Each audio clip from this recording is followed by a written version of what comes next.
I got it in the truck, but yeah, it's got the compensator on it, so it's like the size of a Glock 48. Oh, nice. Yeah. You know, but stippling, everything done to it. You know, more competition type barrel, good serrations, cutouts. I really like Canics too. Canics are really nice. Yeah, they are. I got my wife a Canic, but it's kind of big, but they're nice. good. Yeah. Yeah, I mean, from what I understand, they're like competition grade right off the bat. They almost, are. So they got good trigger. Okay, we're recording. We are streaming. I need to do this.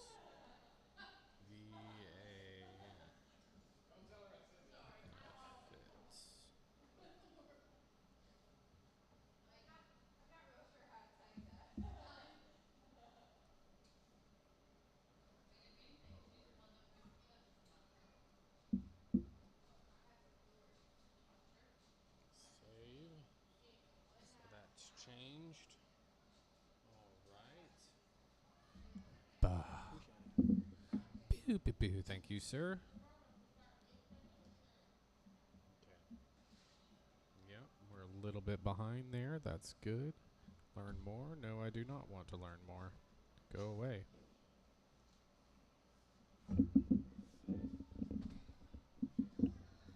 All right, so get comfortable. Okay. We're going to be here for about an hour. All right. Maybe a little bit longer, depending. Sounds good. Why are we so low? There we go. Talk in your mic. 1, 2. All right. Sound good? Yeah. So this is a mic that we just randomly found in a closet. So normally we have a better mic, but it kind of took a dump on us. So I'm very sorry about that. Technology, you know? Yep. So we got to get a mic and a backup mic for all this. All right. You ready? We ready? Everybody ready? Yep. Let's do this.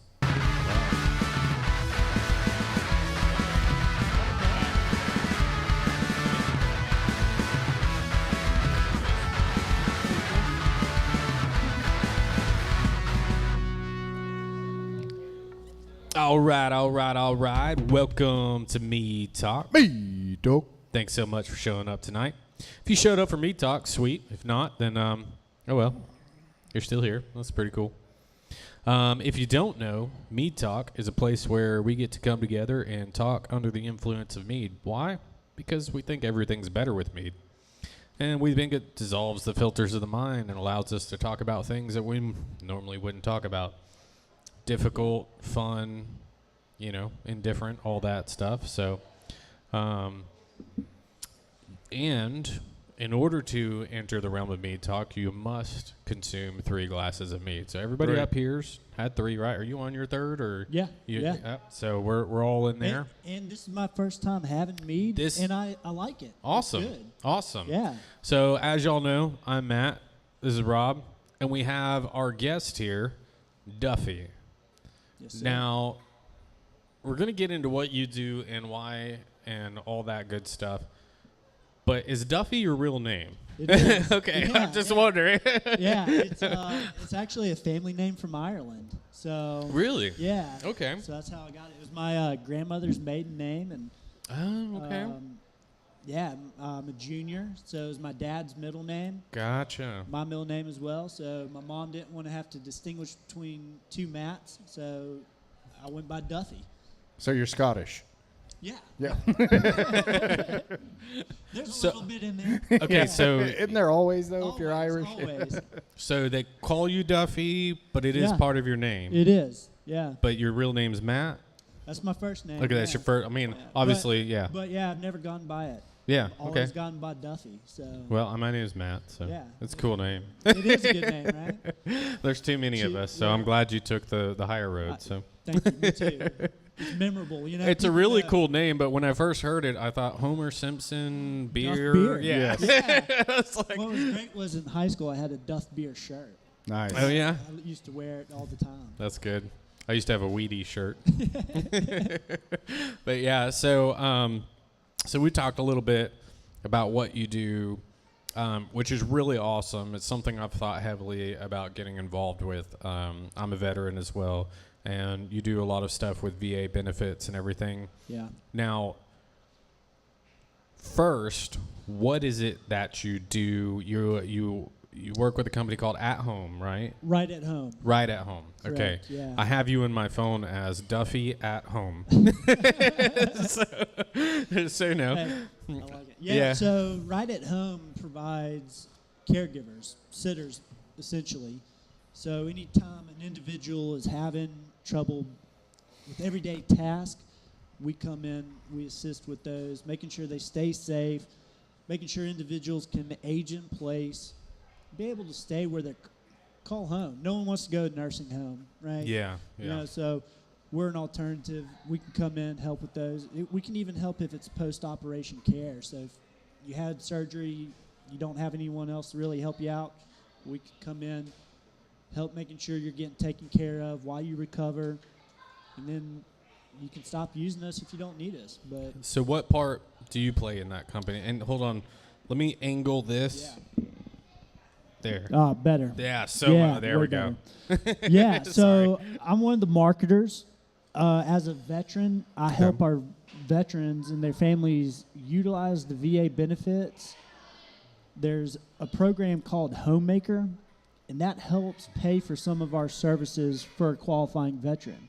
So I help veterans and their families learn about the program, how to get on the program, and utilize it so they can get that care at no cost to them. Do you find this as sort of a niche in the VA world, or is it like? Yeah, it is. But I know there's a lot of veterans that need it, but I mean, I wouldn't suspect that it's as many as like, you know. Well, I mean, right now you got to think you've got your World War II veterans, some that are still around. Yeah, that's true. Jeez, You've got your Korean War, and then even your Vietnam veteran, who a lot of them have those cancers from Agent Orange. Oh man, yeah. You know, so they're at that Debilitating stuff. Yeah. right. They're at that time of life where things are harder for them, and right now, yeah, it's a big niche. And the thing about it is, people don't know about it. Right. Yeah. You know, until I talked to y'all probably had never heard about the Homemaker program. No. You know, and the biggest thing. I'm a vet, and I haven't heard about right. a lot of this stuff. Well, I'm sure, like, when you transitioned out like I did, they just throw a big-ass book at you. Yeah. Oh, sorry, I don't know if I can cuss. No, you're good. Okay.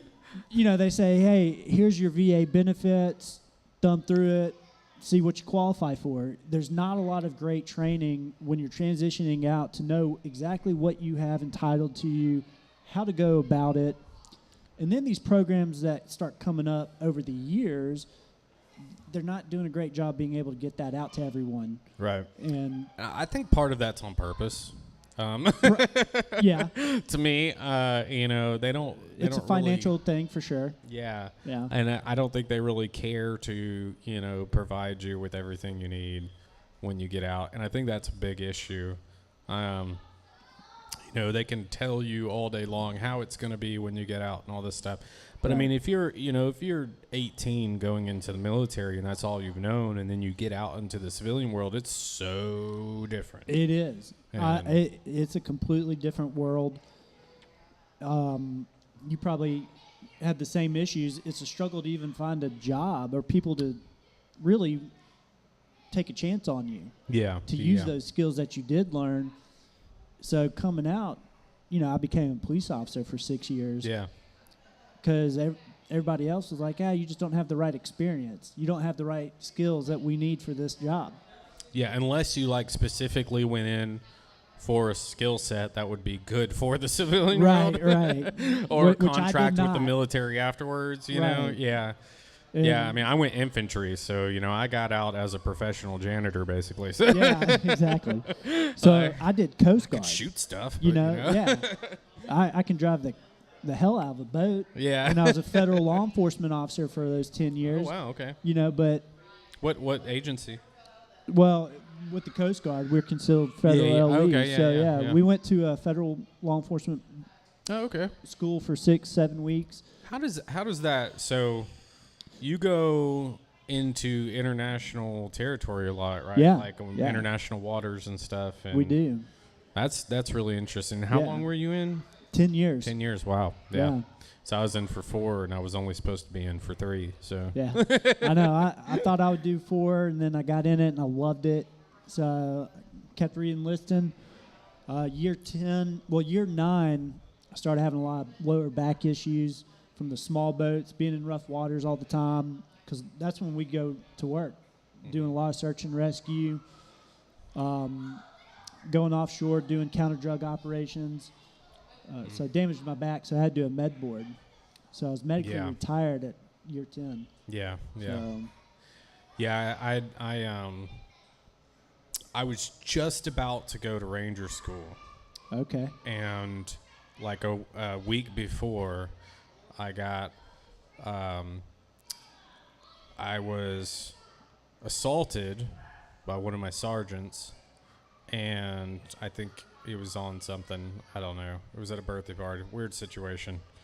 Right after we got back from Iraq and stuff. And so I had to get 5 facial reconstructions, along with all my other injuries. But I didn't add my other injuries in there until all of that, because I was like, I'll just keep moving forward. But after all that, I spent 2 years in surgery, in and out of surgeries. And then I just got med boarded out. I was like, screw this. Yeah. Like, I'm not going forward anymore. Yeah, well, I'm sure that does ruin it for Oh, you. yeah. I mean, totally. Yeah. how do you come back from that? I mean, not to get too personal, but I'm sure after several years being out, it still affected you. May even somewhat still have moments that still cause some issues, but Like, well, I had a titanium plate in my face. Yeah. And then, like, when they did the surgery, they did some exploratory stuff, which they messed a bunch of stuff up. Well, because it's exploratory. It's the Army. That's what they do. Yeah. I mean, I got 7 shots of anthrax just because, Yeah. like, just see what happens. Because you may come in contact with it. Yeah, whatever. We don't know. Yeah, and but then later on told us that it was, experimental. But yeah, flipped my eyelid inside, and all of my eyelashes were growing back into my eyeball and stuff, so it jacked up. I bet that felt great. It was wonderful. Yeah. It's like having splinters in your eyeball all the time.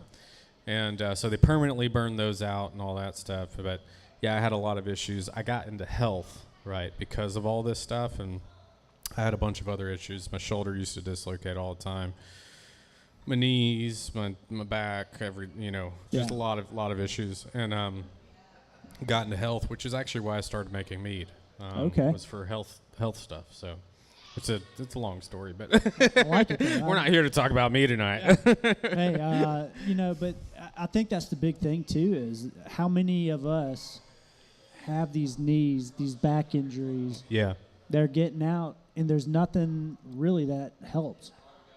I mean, I've been dealing with it since 2014, 2015. Yeah. I still haven't found anything that really treats it, that makes it any better. So a lot of times I am in pain. Yeah. All day or every day. Mm-hmm. Do one little thing and it jacks up and back's locked up and I can't move. Yep.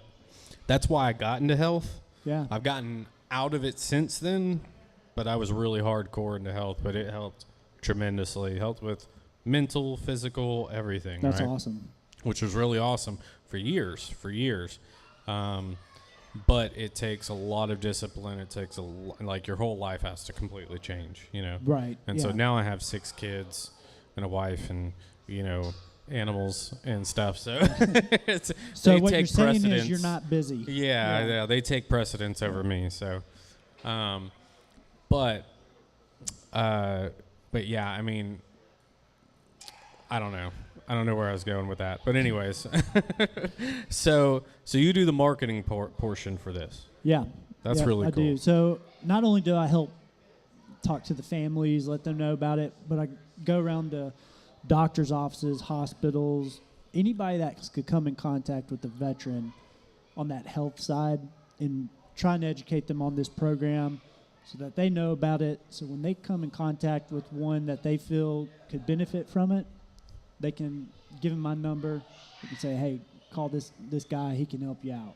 That's really cool. Yeah. What do you see like the average age of people that you come in contact with on?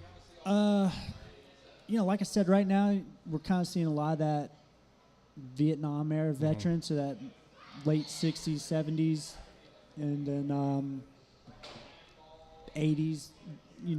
I've had several World War II veterans, which has been really cool. Actually, that's wild.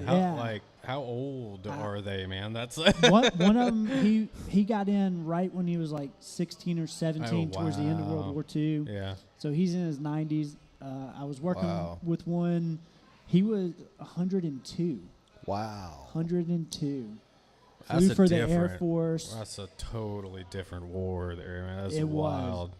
And it's funny though, because I've talked to a couple of them before, and they're like, I could never be in the war that you were in. I'm like, what?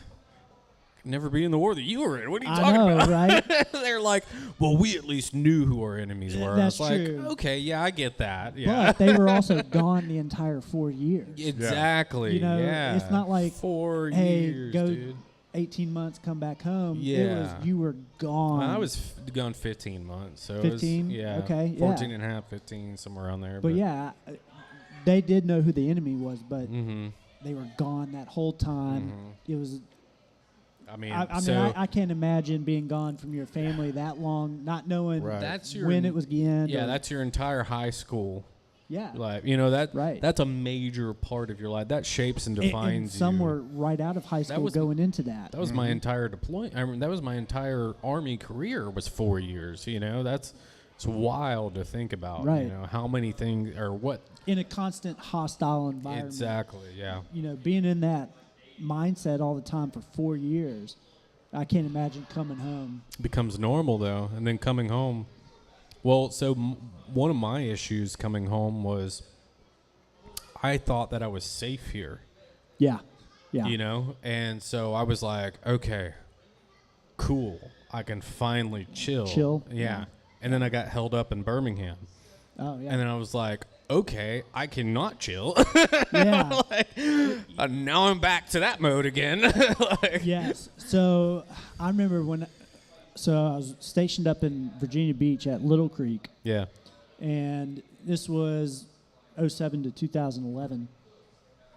And we had the FBI come, and they were like, hey, like, y'all's base, this is a target. I'm on the Navy base, one of the bigger ones. SWIC and Navy SEALs are right next door, and they're telling us, y'all are an active target. Y'all need to be careful when you go home. You need to be watching over your shoulder constantly. So you're leaving base. You're not in uniform. You're doing everything you can to make sure you're not going the same route, doing all these things, but you're in that. You're thinking, I'm here. I should be safe. Yeah. Right? It mind fucks you. Yeah, totally. And then I became a police officer, same thing. Yeah. You're always looking over your shoulder. You're always because people I'm know always who looking, you are. hey, have I arrested that person? Coming across someone out of uniform, but they recognize you. Yeah. If you put them in cuffs, they're going to remember you very well. Mm-hmm. So you're always on that alert. And that can be troublesome. Where were you a police officer at? Mostly in Mobile. Okay. Yeah. How was that? It was fun. Yeah. Especially during like tourist season, I imagine it got pretty crazy. Mobile's kind of like Birmingham, so it stays crazy. Yeah. Mardi Gras was busy. I mean, it was 3 weeks of just straight work, nonstop. Yeah. Parades, and then you have your 1% that always does something to cause an issue. Yep. But it was fun. It was you were never bored. Right. You were always into something, and it's funny because the criminal does understand it's a cat and mouse game. Yeah. I became a detective down there. We started a gun intelligence unit. Okay. So we started investigating every gun crime. We had a way to link guns to shootings and crimes. So we would find out how many times this gun was linked to so many shootings and try and work backwards. That's interesting. So you can tell me how to get around that, right? No, just Right. But yeah, so it was funny because, you'd be interviewing these guys and they knew it. And they would tell you, like, hey, if you catch me, all right, you did good. Yeah. Right. Like, good on you. But if you don't, then I won, good on me. It was just it was interesting to be in that, kind of playing that chess game with the guys in the streets because they're pretty smart at what they do. Yeah. But too, I mean, you've got, the criminals that don't have any rules, don't have any guidelines, don't have any morals. Right. They have nothing to stop them. No. And then you have your police officers, detectives. You have rules, you have laws, you have guidelines you have to follow. Right. So that's where it was fun because you had to know your traffic laws very well. Right. You had to know everything to ensure if I'm stopping this guy and talking to him, it's all legal. And anything else that I get into is all legal because of that. And if you do something wrong, throw that whole case away and just let him go. Yeah. Yeah, it sucks. Yeah. But at the same time, it's good because as a civilian, it's like you're protected, Right. And so, but as a cop, it makes it very difficult. It does. and tricky. Yeah. But it does. And the criminal knows the laws very well. Oh, yeah. Yeah. More than the average person. Yeah. They're going to ensure they are up to date on it to try to prevent from getting stopped or from getting whatever stopped for whatever reason and going into further. But they also like to test you. They're going to see what kind of cop you are. Yeah. And you have to realize how to handle that, how to come across as, okay, I'm fair, but I'm also not one you're going to just walk over. Yeah. Right. Yeah. Yeah. And, it was really interesting just because the communities are great communities. They're just regular, everyday people trying to live the best they can. And they just have this 1% that's in the gangs, into the drug life, no rules, like you were saying, that mess it up. Right. So we were talking right before we went live about, what we carry and stuff like that. So you're not against guns. No, I love them. Even though that you were in that field against guns. But but I was against guns being used for illegal activities. For illegal yeah, of course. Yeah. But you so it seems to me that you're the type that recognizes that it's not the gun that commits the crime, but the person. It's the person. Yeah. You can put a gun down, leave it there, and it's never going to do anything. Yeah. But collect dust. Yep. Right? I can pick up a gun, walk around with it all day long, nothing ever happens, unless I intend for it to. Yes. Right. Yeah. That's the biggest thing. The intention. And for, making these stricter gun laws for the legal abiding citizen isn't going to fix the problem. No. The problem, the people that are getting the guns illegally doing these activities. The criminals that don't follow the rules Criminals and the laws. that don't feel, yes. Now, if we were to just, and this is hypothetical, right? Mm-hmm. Which I know where you're going, and statistics do actually prove this one way or the other. Well, no, I'm going to say something a little bit different, I think. Okay. So if we were just to, completely eradicate all guns in the U.S., Okay. right? Like Australia? Yeah, right? All right. Hold on. Just completely get rid of them all, and not say, okay, we're just going to take all of them that are currently here, but just stop manufacturing, selling, anything like that. Yeah. Right? How easy would it be for a criminal to obtain a weapon?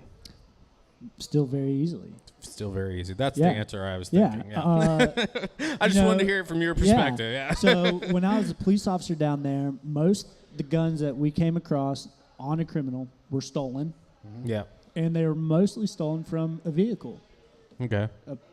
A lot of people left their guns in vehicles. Mm-hmm. They would go around, pull on door handles or break the windows and steal these guns. Mm-hmm. Majority of them They bought them on the street for $100. Again, they were stolen. Very rarely was it a legally purchased handgun that they just had on them. Yeah. You did have some that Yeah. hadn't been arrested, that were legally able to buy firearms, but then were committing criminal activities, right? Yeah. And you had what's called straw purchasing, where an individual goes and buys weapons legally and then sells them to those that can't. Right. So you did have some of that as well. And that's where we also worked with the ATF and other federal agencies to try and prevent. But the criminals could get a gun no matter what. Right. Did you ever have any that were manufactured illegally? No, you saw a little bit of the ghost gun. Yeah. You know, that 80% complete. Mm-hmm. We were getting a few of them. We were actually starting to see that 3D printing with the Glock switches and stuff. But again, majority of these guns were just stolen firearms. Yeah. You know, Yeah. criminals always going to have a gun. They're not going to abide by the law. Right. They don't care. Yeah. And you can say we have a gun problem in the United States and too many shootings. We may have too many shootings, but again, it's not the gun laws. It's the people. Yeah. See, I believe the gun problem is not enough people carry them. I could say that is a good argument. Because there's statistics that show where there are the least amount of gun laws, there's the least amount of crime. Right. Where there's the most amount of gun laws, there's the most amount of crime. With guns, Right. mind you. Right. Yeah. So, But then that's a great point. If more people were carrying and knew how to actually Properly handle use it. those Yes. firearms, you're going to have a lot less people trying to use those to because commit these crimes. criminals are cowards. Right. They're not lions. They're not wolves. No, They don't attack the strong. no, they No. attack the they weak. They go for the weak. they do. Yeah, I was watching something.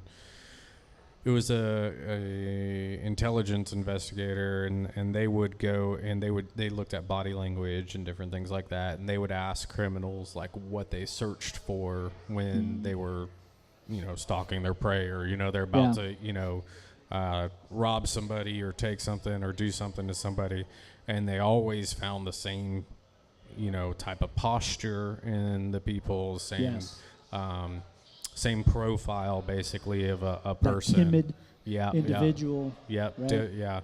Alone, Yep. looks down a lot, hunches over, all these different postural things, but also behavioral things, and that they look for. They never once would attack a strong male that walked upright, looked confident, and stuff like that. It's totally different. So when I was in the Coast Guard and we went, like I said, to Fletsy in South Carolina, there was a story that they were telling us. This individual decided he was going to go shoot a cop that day. I can't remember exactly why he decided that, but that was his mission. He ended up successfully doing it, and the detectives he did it outside a gas station. Well, they were looking back at the security footage, and they saw that 20 minutes prior, the state trooper came up, talked to the guy, went in the store, exited the store, everything, and they said, "Hey, why didn't you shoot him and you waited for this other cop?" And he said, "Oh man, that stadium, he would have killed me." And they're like, "What do you mean?" They're like, "That dude came up, he was confident, he looked me directly in my eye and said, 'Hey, good morning, sir.' He's like, if I attempted to do anything, that dude was going to kill me. He waited for that cop that was overweight, slobbish looking, didn't really pose a threat. That's the one he shot." Yeah. But 20 minutes prior, this state trooper who kept his uniform presentable, was in shape, had that direct eye contact, that confidence, he said, "Absolutely not. That dude would have done me." That's wild. See, I've a little off subject, but on the same thing. I've heard that because I've seen interviews with predators, especially pedophilic predators. Oh, yeah. And they say the same thing when they're looking for a victim. They look at the family. They look, is there a father? Is there a mother? Is there both?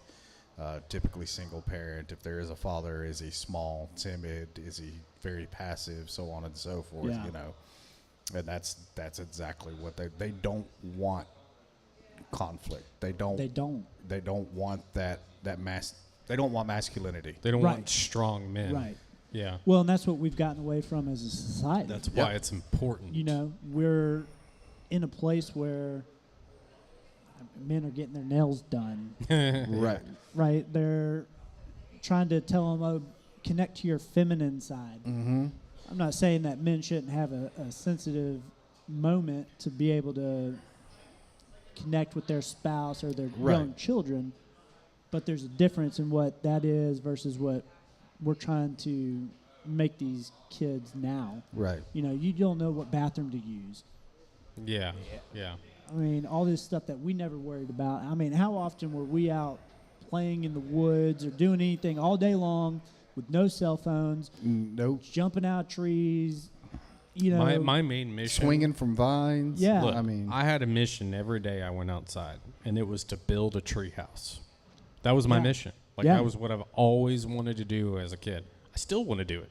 I know. I'm definitely building a Hey. tree house on my land when I get out there. Yeah. It's just one thing I got to do. Yeah. But that was my mission. I was a kid, and every day I went outside and I sought to do that, and I did it. I mean, Yeah. I built tree houses, but it wasn't like what I expected it to be. You know? Well, no, yeah, it never is. But yeah, I remember getting injuries and you brushed it off. man, I remember. Yeah, let's see. We lived in the house where it was in '93, so I was about 11 years old. Okay. And I was on my bicycle and I was coming down a hill and I was going extremely fast, man. I was booking it. You know, when you're a kid, you're like, how fast can I go? Right. And I'm pedaling and my chain pops off and I go down. I still have the scar on my knee right here. It's like this big around, you know, where I just slid down the road. Got that great road rash. Yeah. Got up, I looked, and I'm just like, I remember. Pick some gravel out. yep. I had to walk my bike home, blood running down my leg, and, you know, my mom's like, what happened? Oh, I fell over on my bike. I remember when we used to swing on vines in the woods, and that one broke. When I almost died? Yeah. Yeah. Like, oh, I was I that far dreams from dying. about this. Oh, God. Yeah, Yes. it haunted me. Yes. So, yeah. Because we would go out. We'd go out in the woods, and we'd cut vines and swing, you know. Yeah. That was our thing. Like, and we lived on a A decent decent hill, size yeah. hill, you know. You So get- we would start back here, and we'd be 20 feet off the ground when we swing out. We'd swing back. And we had one not far from the house that we used all the time. It was great. And we were out there on it one day swinging, and I go out with it, and I start to come back, and all of a sudden you hear, and boom. I land on my back, and I look over, and there's like a small tree, like it was growing, but it was about this big around. Oh, God. Sticking out of the ground about this far, that landed between my rib cage and my arm. Oh, my God. And when I looked over and saw that, I was like, Yeah. Your guardian angel was working "Yep, that day. we're good." Yep. Yeah. He was like, spread your arm and move over this way just a little Yeah. bit. You're good. Yeah. Because that would have impelled Man, me. That Yeah. would have not been good. That was our childhood, though. We Right. came into danger so many times. Oh, yeah. Oh, I broke my arm, and I was actually at a church retreat. No, nice. Yeah. Yeah. So I broke it on Friday night. Came back Sunday afternoon. I was like, hey, Mom, Dad, I think my arm's broken. I can't use it. And they're like, okay, well, we'll go to the doctor tomorrow. Yeah. You know, Yeah. and they're like, you waited this long. You can wait Yeah, another few hours. Yep. But you did it. Yeah. You know, kids today can't do that. No. No. Rush to the doctor. Everything's an emergency. Everything. Oh, I got a bruise. Oh, my God, what could have happened? Yeah. It's like, what? It's Like, come on. unreal. Of course, it really doesn't help if they have internet access and they go to WebMD. I have a bruise on my leg. Oh, Could you be got cancer. Yeah. Right. Yeah. Yeah. Yeah. Yeah. You know, and it's kind of going back to that gun talk, though. You know, our founding fathers created the Second Amendment for a reason. Mm-hmm. They were at a time, right in this Constitution, going against a tyrannical leader, Yep. country, and they knew how important it was, and they wanted us moving forward to be protected from being in that same situation. Right. You know, and I think that's where people keep getting misconstrued on why we have the Second Amendment. And it states it's the people's duty Yes. You know, it is our duty to prevent a tyrannical government from taking over. Yeah. I think the biggest problem with the Constitution is, especially with a certain political party, is they think that it's the Constitution that gives us that right, when Right. in fact the Constitution is upholding a God-given right. Right. Exactly. And that's the thing we've gotten away from. If you look at it, it's always God's referenced in everything. Mm-hmm. We've gotten away from that in Yeah. schools. We've gotten away from that in life. Right. And I don't know if we'll ever get back to it, Yeah. but in my opinion, one thing that I believe is happening is they've purposely been getting us away from it, Mm-hmm. to dumb us down, to make us kind of dependent on the government. Yep. So that we won't say, hey, you know what, enough's enough. Yeah. You know, we have the power, Oh, absolutely. and the reason we're not as united as we were is because those that are in charge know how dangerous that is. Yep. And keep us divided to stay in power, Yep. to stay important in Mhm. their own eyes. But Because they want to continue to have the power. They know if we're Exactly. united, then the people then have the power, not the Exactly. God, which is how it's supposed to be. I like the way you think. Well, you know, and that's why we're called the United States. We united Right. as 13 colonies, said we are going to fight for our freedom. Mm-hmm. And what was the first couple of things the British tried doing? Going to the weapon depots and stealing our weapons and Right. ammunition Yeah, to of course. prevent us from fighting them. I Yep. wonder why. Right, right. So Why is that the first thing that happens before every Exactly. genocide, So every we- takeover, everything? Exactly. So we have been facing the fight for gun rights since then. Yeah. Right. Since the forming of our nation, and the founding fathers knew it was so important, they made it the second rule. Yeah. Okay, so people need to say, why are we making this such an issue, and they're trying to take it away from us? Right. To continue that control, to say, hey, we're not going to forcefully come in with troops and take your weapons away, but we're going to do it with this legal And they want all amendment. these common sense laws. Well, you know what common sense tells me? Common sense tells me you don't want me to have the ability to fight back, especially when the sitting Right. U.S. president says, well, they're going to need F-16s and stuff if they want to fight us. Right. Common sense Right. says, leave me alone. Yeah.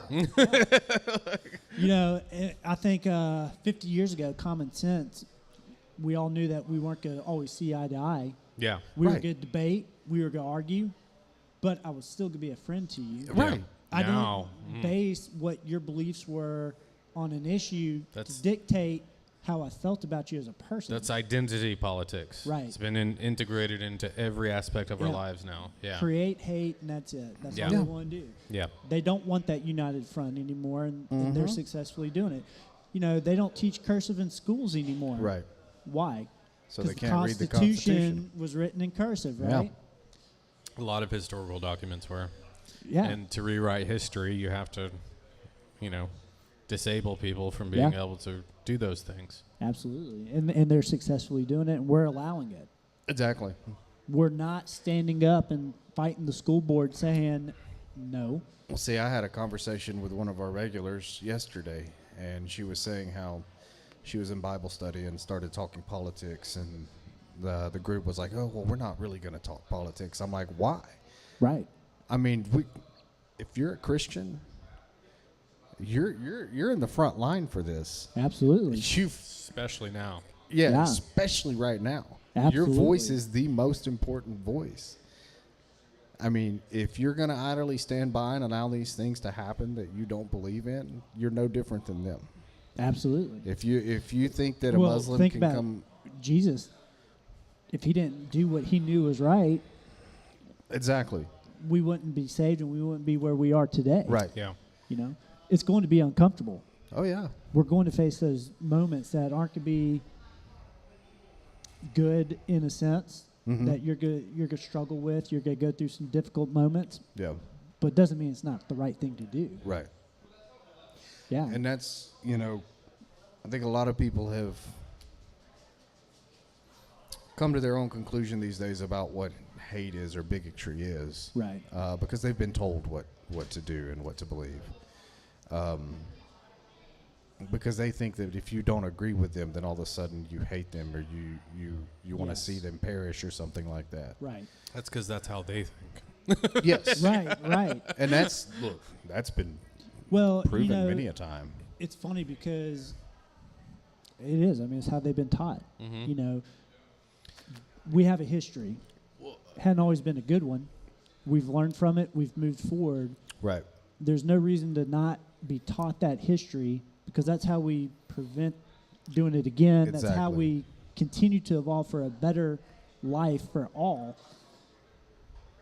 We've done things that were great. We've done things that weren't. Right. But the biggest thing is we've always moved forward and we've always stayed united.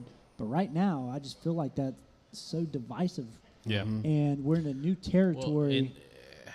I was going to say it's a difference between objective and subjective morals, right? So between people who derive their morals from themselves and think that they what they feel is right, and then those of us that derive our morals from something higher than us and have an actual moral standing.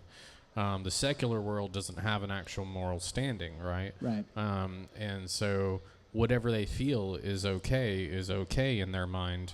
And I've seen as far as them to say that pedophiles and murderers are not wrong, right? Which is just wild. How do you think that? To think about that, right? Right.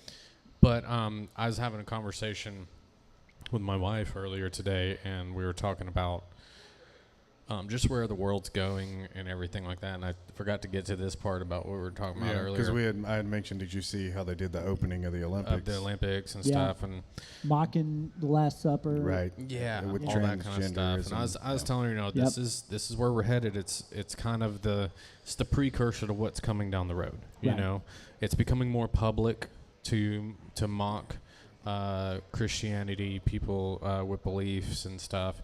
And that's the precursor to genocide, persecution, war. That's the precursor to those sort of things, right? You start to see it in societies before they collapse. Is no moral standings, right? And we're in that. Yeah, we're dead. Social media and technology has been a big proponent of it. Yes. But one of the things we were talking about was God, and we're talking about good things and good people, and because we have a situation that we're dealing with it. And she's like, I struggle with this because I'm not sure. I want to be a good person and do the right thing, and I want to be fair and blah blah blah. And I'm like, okay, you want to be merciful, you want to be have grace, you want to have those things. I said, but what is God also? Or I said, first of all, what is good? Define good for me. She's like, well, it's being nice and polite and compassionate and having grace and mercy. And I said, okay. Not always. What is the ultimate definition of good? And she said, well, it's God. And I said, yes. I said, what is God also? And she's like, it's named basically the same things. I said, okay, those are the things that people like to talk about. Let's talk about the other side of God. God is just. Right. God is just. Well, slow to anger, but still angry. Yeah. Remember the Old Testament? You forget He was that vengeful, part. Yeah, vengeful. Yeah. There is a side of God that people don't like to talk about, and I'm like, why? It's real. It is, but back to that being good and her talking about the nice things of good. Mm-hmm. What about I guess not the bad things to good, but the more difficult talking points That's of good. That's exactly what I said. Yeah. You go to war. It's ugly. It's killing. It's barbaric, but sometimes it's for the necessity of good. Exactly. Right. Or defending yourself. Or defending yourself. Exactly. And there is a difference between murdering and killing. Correct. A lot of people realize that. Right. A lot of people think they're one and the same. Yeah. And they are actually two different things. They are. And so I grew up going to Catholic school. I actually graduated from John Carroll. Yeah. Okay. But we had a lot of those discussions. Catholicism, it was like, well, okay, you have murder, but what about if you go to war? Right.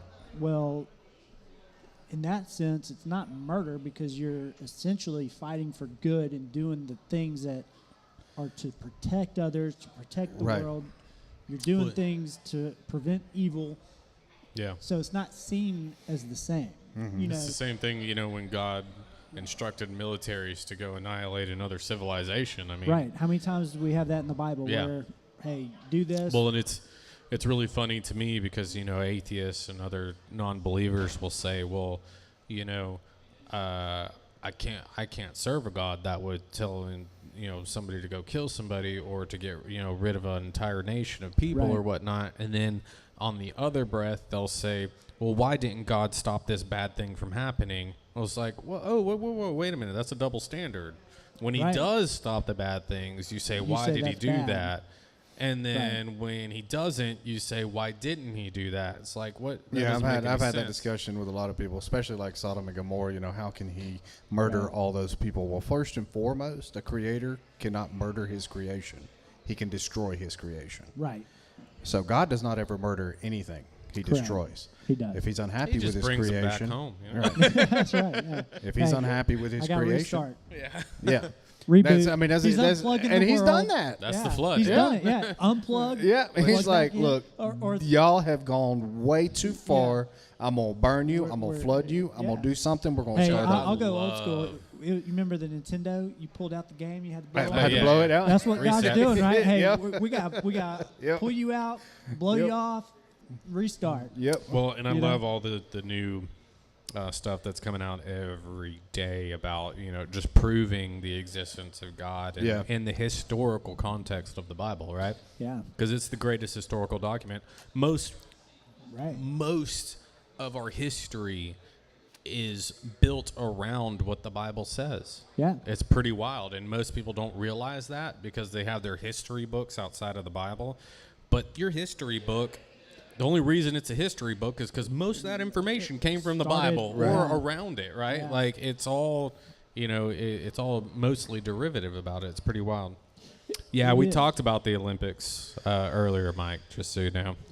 yeah. Well, got a little yeah, bit we into got- it. Yeah. and it's sad to see that the Christian faith is being attacked so much, not just in our country but worldwide. Yeah.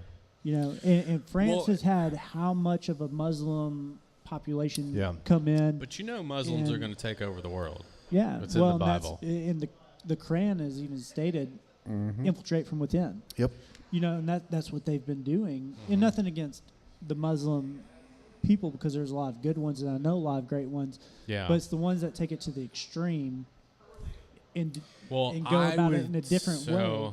I would say I can be friends with a Muslim, but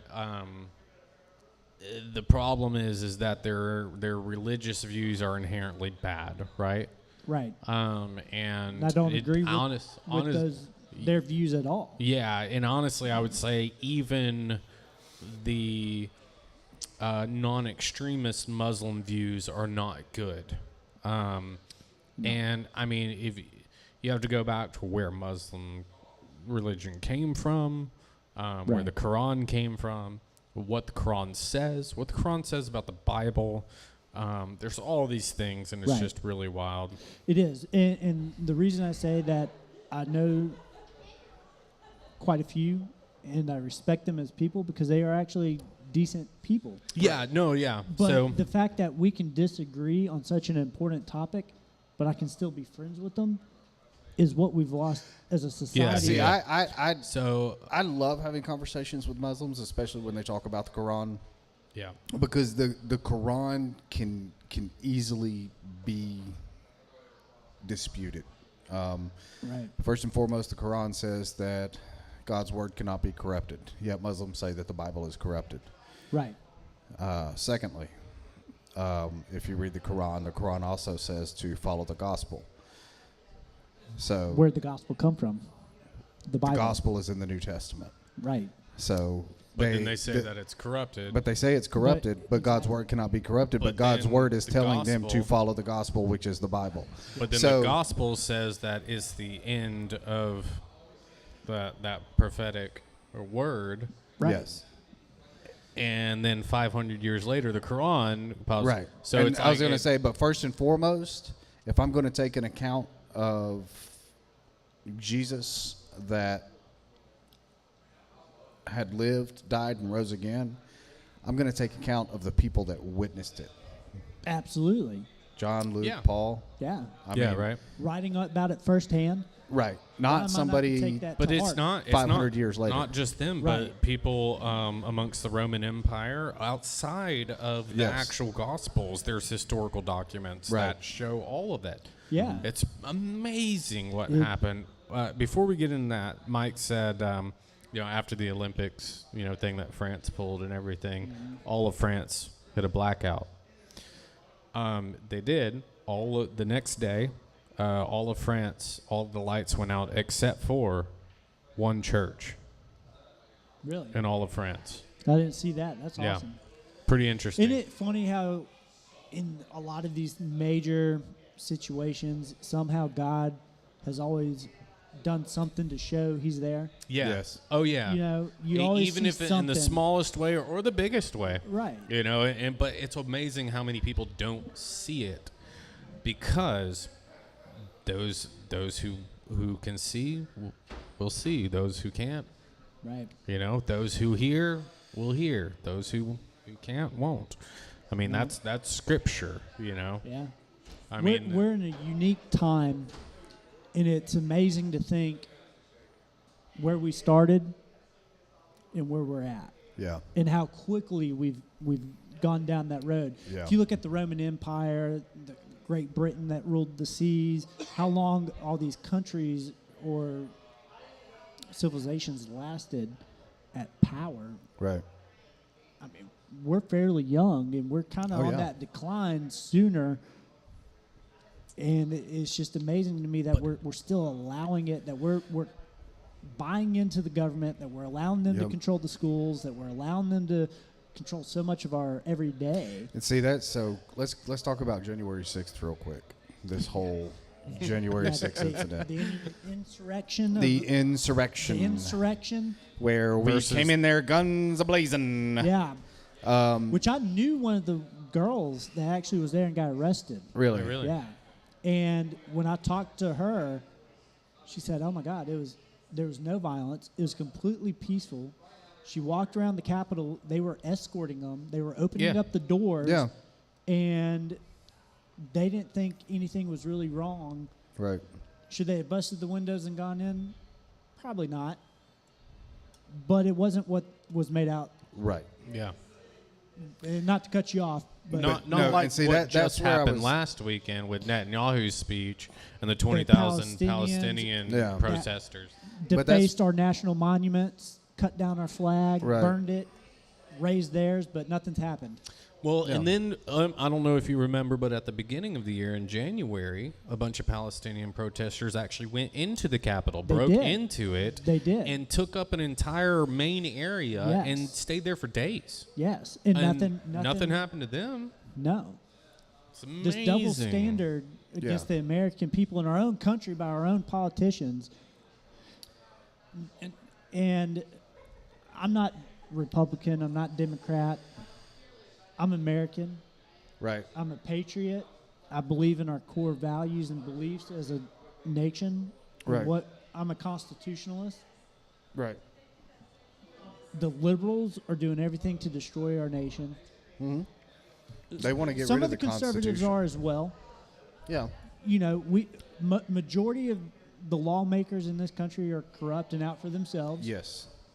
They want their bank account to They grow. want their bank account to grow. They say what they feel is going to fire up the people to Yep. get behind them, Right. but they don't actually do anything. Yeah. And people are very controversial on Trump. Mm-hmm. There's things he's done that I don't like, but majority, I think he's actually in it for the right reasons. I think he's got the ability to continue to lead us into a good direction. My biggest thing with Trump, and I've told people this before, look, I don't care about his tweets. Yeah. You know, I don't care about his I think his personality. tweets are great. What- Some of them are pretty funny. Right. I mean, Yeah. that's not what's going to get me to vote for him. Right.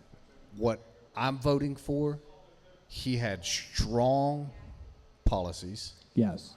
foreign and domestic. Yes. I mean, we had money in the account. Yep. Inflation was nowhere near what it is now. I could actually go to Sam's Club and buy food for a month and stay under $1,000. Yeah. I can't do that now. I went to the grocery store today with my son. Yeah. And we bought 8 bags worth of stuff. Nothing major. Right. And it was almost $300. Exactly. Oh my Yeah. God, yeah. It's ridiculous. Yep. I mean, I go out to eat. Like, I went to Tropical Smoothie Cafe.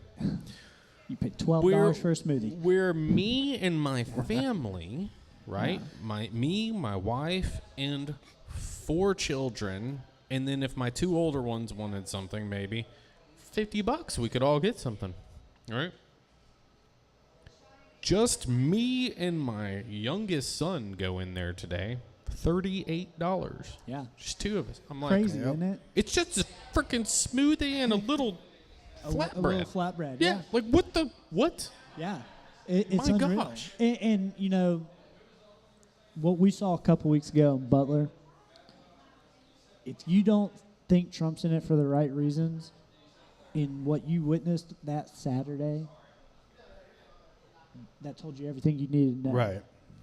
The man took a bullet, stood up, And said, fight. Well, according to the liberals, he staged all that. Yes. Yeah. Well, according to CNN headlines, Yeah. Trump rushed off stage after he Christopher fell. Wray, the director of the FBI, well, we don't know what he got hit by. Right. Come on.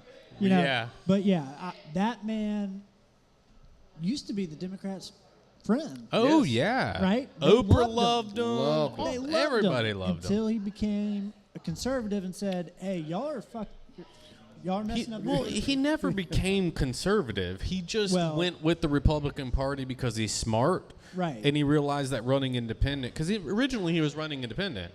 Yeah. In 2015, he was But like, okay, I want to run for president because I think this is all jacked up. Right. I'm going to run independent because I don't like either of the parties. Right. But then he got persuaded. I don't know what happened, but he got persuaded I to think do he started Republican. listening to the wrong people. Yeah. And I think that happened in the first presidency. And I think that's a mistake he's not going to make this next time around. Yeah. He realizes he put his faith in the wrong people. Yeah, for We're sure. going to see a lot of differences. I think there's a lot of good things to come if we allow it, and we truly have people that say, you know what, let's get away from all this divisive fighting. Let's really look at what's going on. Let's look at what the current administration has done. So when I was a police officer under this current administration, I can't tell you how many illegal, just Romanians, Ukrainians, I was coming across, and they were like, oh, yeah, we just walked across the border. And I would Under ask them, Biden?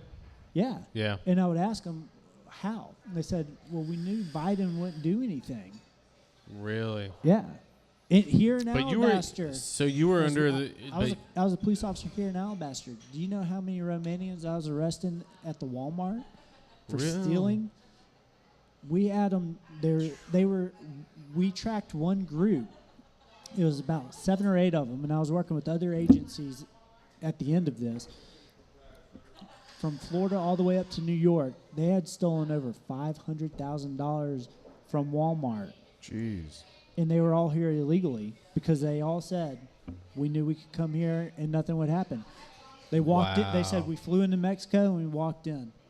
Wow. And so what about during Trump's presidency? Didn't see any of that. Yeah. Didn't see any of that. Now, here's the irony of it. People probably don't think about this, but as a U.S. citizen, try walking into Mexico. Right. Can't do it. Try it. Yeah. I dare anybody to try it. Exactly right. Or Canada. Or Canada. Yeah. Right. Let's go even a little bit less Yep. of strict policies on. But yeah, we can't walk into any country without a passport legally. But yet everyone expects us to just allow all these people to come in with no questions asked. Well, it's because we just print money and give it to them, and Yeah. everything's That's right. fine. That's right. And that's the sad thing. And several of these guys that we arrested had child porn on their phones. Mm-hmm. And disgusting, horrible human beings. Right. But this current administration was saying, "No, we can't. You can't deport them." Yeah. So we would call the proper authorities that dealt with that, and they said, "Hey, sorry, we can't do anything. We're not allowed." I mean, it is at that point is like ICE. Are they even needed anymore? Not really. Their hands are tied, and they're like, Yeah. "Hey," they're like, "You gotta let them go. Give them a court date. I mean, there's basically If they sitting show around. up, they show up. If not, we can't do anything." Our tax dollars are going to that agency for no reason. Right. You know, and that's the other side of that coin. The amount of homeless veterans I see, Exactly. veterans struggling that could use these benefits, Yep. but we're giving it all to the illegal. And I'm Oh, all dude. for immigration. Don't get me wrong. Yes. There's That's a how we difference became a between country, immigration right? and illegal immigration. Exactly. Well, Come legally, benefit the country. Right. in the Constitution, it's called the process of naturalization Right. Yeah. into the country, right? And Right. we're supposed to have a process of naturalization. Yeah. But it's a naturalization into the American culture, not That's the biggest put thing. not take their culture and make America their culture. Exactly. How many Hispanic flags do you see around here? On trucks, flying around. I see a few. Yeah, I mean, Yeah. in other countries, they're all proud to display their country. Don't get me wrong, I understand you're proud of your heritage. Right. But how many of them are truly proud to be an American? Right. Yeah. How many of them are displaying an American flag or talking about how great America is? Yeah. Hardly any. Yep. They want to make America. They that's come why they come how to many, exploit America rather do. than to be proud of That's right. being an American. And how many teachers have you talked to that said there are so many Hispanic children that don't speak English and they can't properly teach because they have to try and work with these kids? Right. Why are we allowing, if you're coming here to better your lives, great, do it. That's Yeah. what we're about. Yeah. Yeah. But come here and accept our way of life Right. and be about America. Yep. Be proud to be an American. You obviously left your place of birth, your place of that you called home for a reason. Yeah. Because it sucks. Yeah. Because You wanted you a better wanted better opportunity. opportunity. You wanted a better life. So accept America. So embrace what we have to offer. That's what sucks is you come here and treat America as you treated your other country, it's going to become your other country. Exactly. Now, don't It's get not me going to wrong. provide the things that you're Right. We have the getting from same it. issue within the U.S. There's We a do. there's a YouTuber The that I welfare watch, state. Colin Noir. Yeah. Brilliant guy. He's a lawyer. He lives in Texas. He big proponent of the Second Amendment. He was one of NRA's spokespeople for a little bit a few years ago, and he has shirts that he offers, because he's now an influencer. But they say like, "Don't California my Texas," or "Don't California my Alabama," or "Don't California right. my Tennessee." And Right. yes, that's true. That's true. We don't Look- want look- those policies over here. Keep them there. If you're Right. going to move here and think that, oh, well, this is horrible, I can't stand it anymore, I'm going to move somewhere else. But you're still and vote then the try to same way? re-implement the same policies. Right. Like I hate to say it, and I'm not a politician, but that's a level of retardation. It is. Well, look at San Francisco, right? Used to be one of the most beautiful cities. Yeah. Huge Yes. tourist attraction. Yeah, I used to People love going there. wanted Yeah. to go visit. Yes. It was a beautiful city. We've been there. And you go there today, it's a shithole. Needles and homeless Needle, people shit, everywhere. defecated everywhere. Horrible place. I went to New York just a couple of years ago, and it's the first time I ever been to New York. Yeah. But I was like, "This is trash, Yeah. Yeah. trash hole. This is a big old pile of trash. This is what it is. Yeah, it's Trash horrible. everywhere." I'm like, "This sucks. Like, I Right. don't want to come here." I Right. talked to a couple last night. Actually, one of Sarah's patients. Yeah. She does a lot of stuff for veterans as well. Okay. She like marketing and stuff like that. And she said, by the way, got to get a hold of her. She said she'll help us out with free marketing and stuff. Okay. But they're from New York. They moved down here from New York, and I was like, oh really? I said, so what? How do you like it? I love it down here. Good for you. Now Good. that's the kind of people we need. That exactly. You know, Exactly. don't come down here You and bring then your policies. yeah, dog us and say we're rednecks and we don't Yeah. have any teeth, and then Yeah. try to vote in your policies. No, come Right. down here and embrace us and be like, I love it. Be one of Absolutely. us. Be one of us. And we are a hospitable Exactly. area, right? Yeah. We're going to welcome you. But don't bring your liberal agenda Right. thinking, okay, it didn't work here. Let me see if it works here. Yeah. It's not going to work It's anywhere. not going to work. Just face it. You were stupid. You were wrong. Yep. Let's get back to some common If sense. if it wasn't self-evident before, it should be now. Yeah. Like, You with would- all the statistics you that would are out think. there, you could easily see major cities Democratic controlled. You see what happens. Right. Any other area that is not Democratic controlled, you see what happens. It's like, You do. how can you not Well, connect the look dots? Look at the recent stats that came out. Alabama has 2 of the top 10 worst cities in the nation. Yeah. Birmingham, Montgomery. Both are Democratic ran. Yeah. Yep. And they are the 2 most violent cities in the nation. Yep. Why? But they push the strongest for Well, gun control, right? I'll, Yeah. yeah, and I'll ask you this: what do you think about the Mayor Woodfin came out after some stuff came out? But first, I'll get to the stuff first. A third of the police force now. Mm-hmm. 3 years, then like the previous 3 years, it has Yeah. reduced to a third, 30% of what they originally had, and the crime rates significantly increased. No coincidence there. I mean, it's not related at all. No, of course What's not. related is what Mayor Woodfin then came out in response to and said, "You see this AR? Yeah, This is the reason." And I was like, "Are you freaking kidding me?" yeah. And we work in and out of the mayor's office and stuff all the time on our day jobs. I'm like, gosh, I just want to walk up to his door and say, "You are a freaking idiot, dude." Well, let's face it. Woodfin's in it for status. Yes. He's trying to grow his political career and He's be trying this. to get out of there. He doesn't care about You know, I mean, Birmingham. look, they're posting about him and his wedding. Mm-hmm. AL.com, a liberal news site. They're feeding into it. He doesn't give a shit. Yeah. If he did- he's trying to move up and Yeah. and just do whatever they tell him to do he's so he playing can the move up. puppet and doing everything. For all they're we know, saying he wants to move take up. Pelosi's spot. That's Exactly. about where he's at. But to that point, you have less police. Criminals knowing that they can't respond, Yep. that they're actually not even really doing anything. And some of that goes to the DAs. Oh yeah. These DAs that just want to get into politics, they don't care. Yep. They're going to plea everything down, and I dealt with that as well. You worked your ass off to find all these charges. You would charge them with all these things, and the DA would be like, well, I don't think we have a case. Let's just plea it down and make it this misdemeanor so we can at least say we got conviction. No, how about you do your job? Yeah. I gave you the evidence. I gave you everything you need. Y'all have a Y'all good have night. a good night.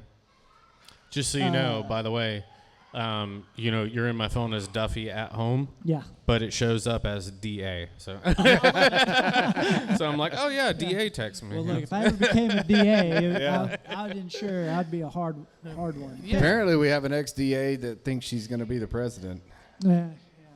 Well, Yeah, but I mean, how did she get into the position of DA? Her mouth was moving, but it wasn't talking. nah. It's funny how all these DAs have lost the direction of the law, and it's Yes. become a political career. Oh, And see, that's the thing, Well, like- wait.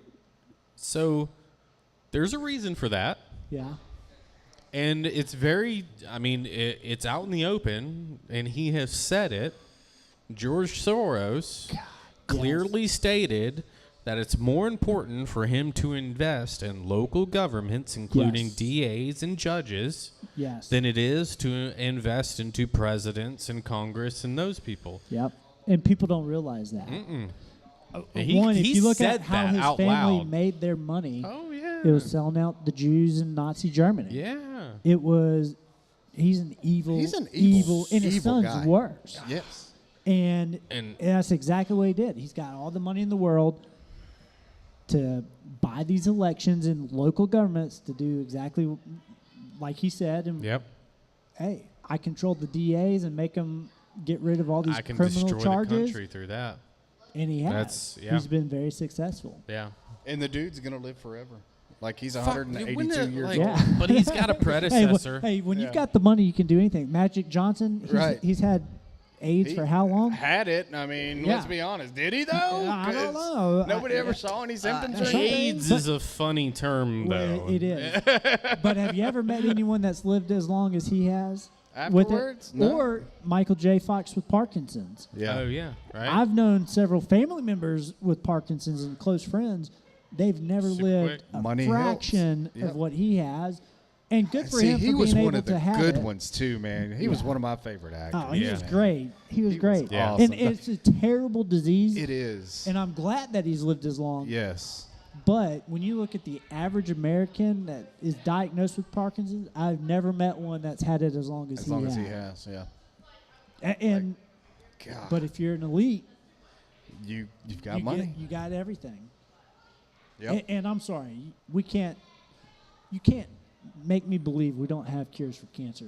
Oh, absolutely. We can get into that, but that's a whole dangerous other topic too, man. it? People have disappeared for that. You know? I'm an herbalist. We'll do that off camera. Yeah, I mean, I'm an herbalist. I've got that's what my degree's in. Okay. I'm actually on the board for a medical marijuana company. They got approved. Really? Yeah. We're just waiting on this whole lawsuit to happen. So I almost got thrown into prison for 3 years over CBD.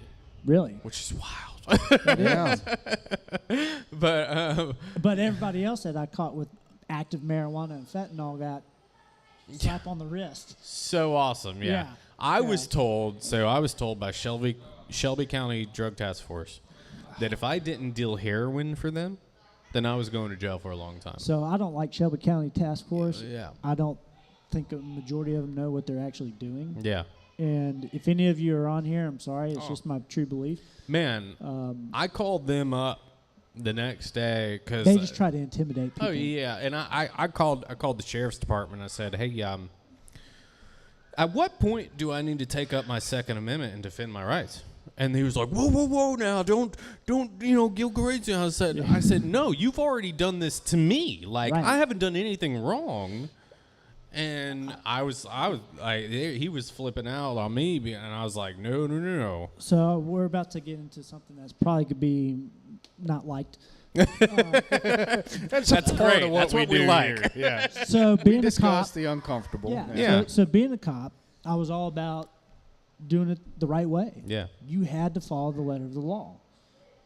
And Friday night, my 14-year-old son, his best friend who just turned 15 on Friday, and his best friend's sister's boyfriend who's 19, they went paintballing up here at that paintball course up here by Calera, right there at the train right tracks. there in Celeria, I think. Yeah. Alabama paintball. Yeah. Outdoor paintball, yeah.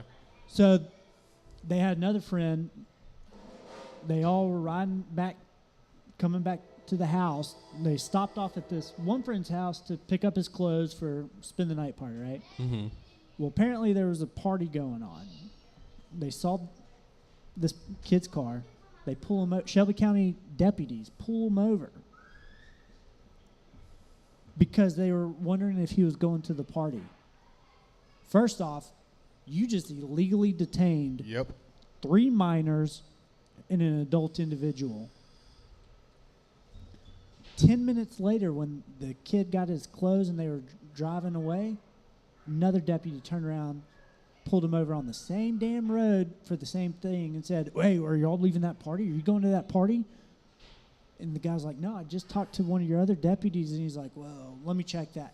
First off, you should be monitoring your radio and knowing exactly what car got pulled over by your buddy at night, because I knew every single second when one of my squads pulled somebody over.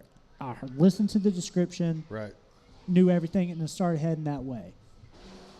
But the fact that you've got 2 deputies out there thinking they can just bully kids and pull them over for no legal reason is ridiculous. Yeah.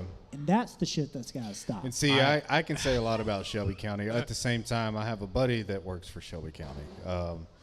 I played soccer with him at Thompson, and his son plays soccer with my son. So But I haven't discussed it with him. I know his character. I know he's a good guy. There's always bad apples. No, and these guys are probably good guys, but they're abusing their they're authority.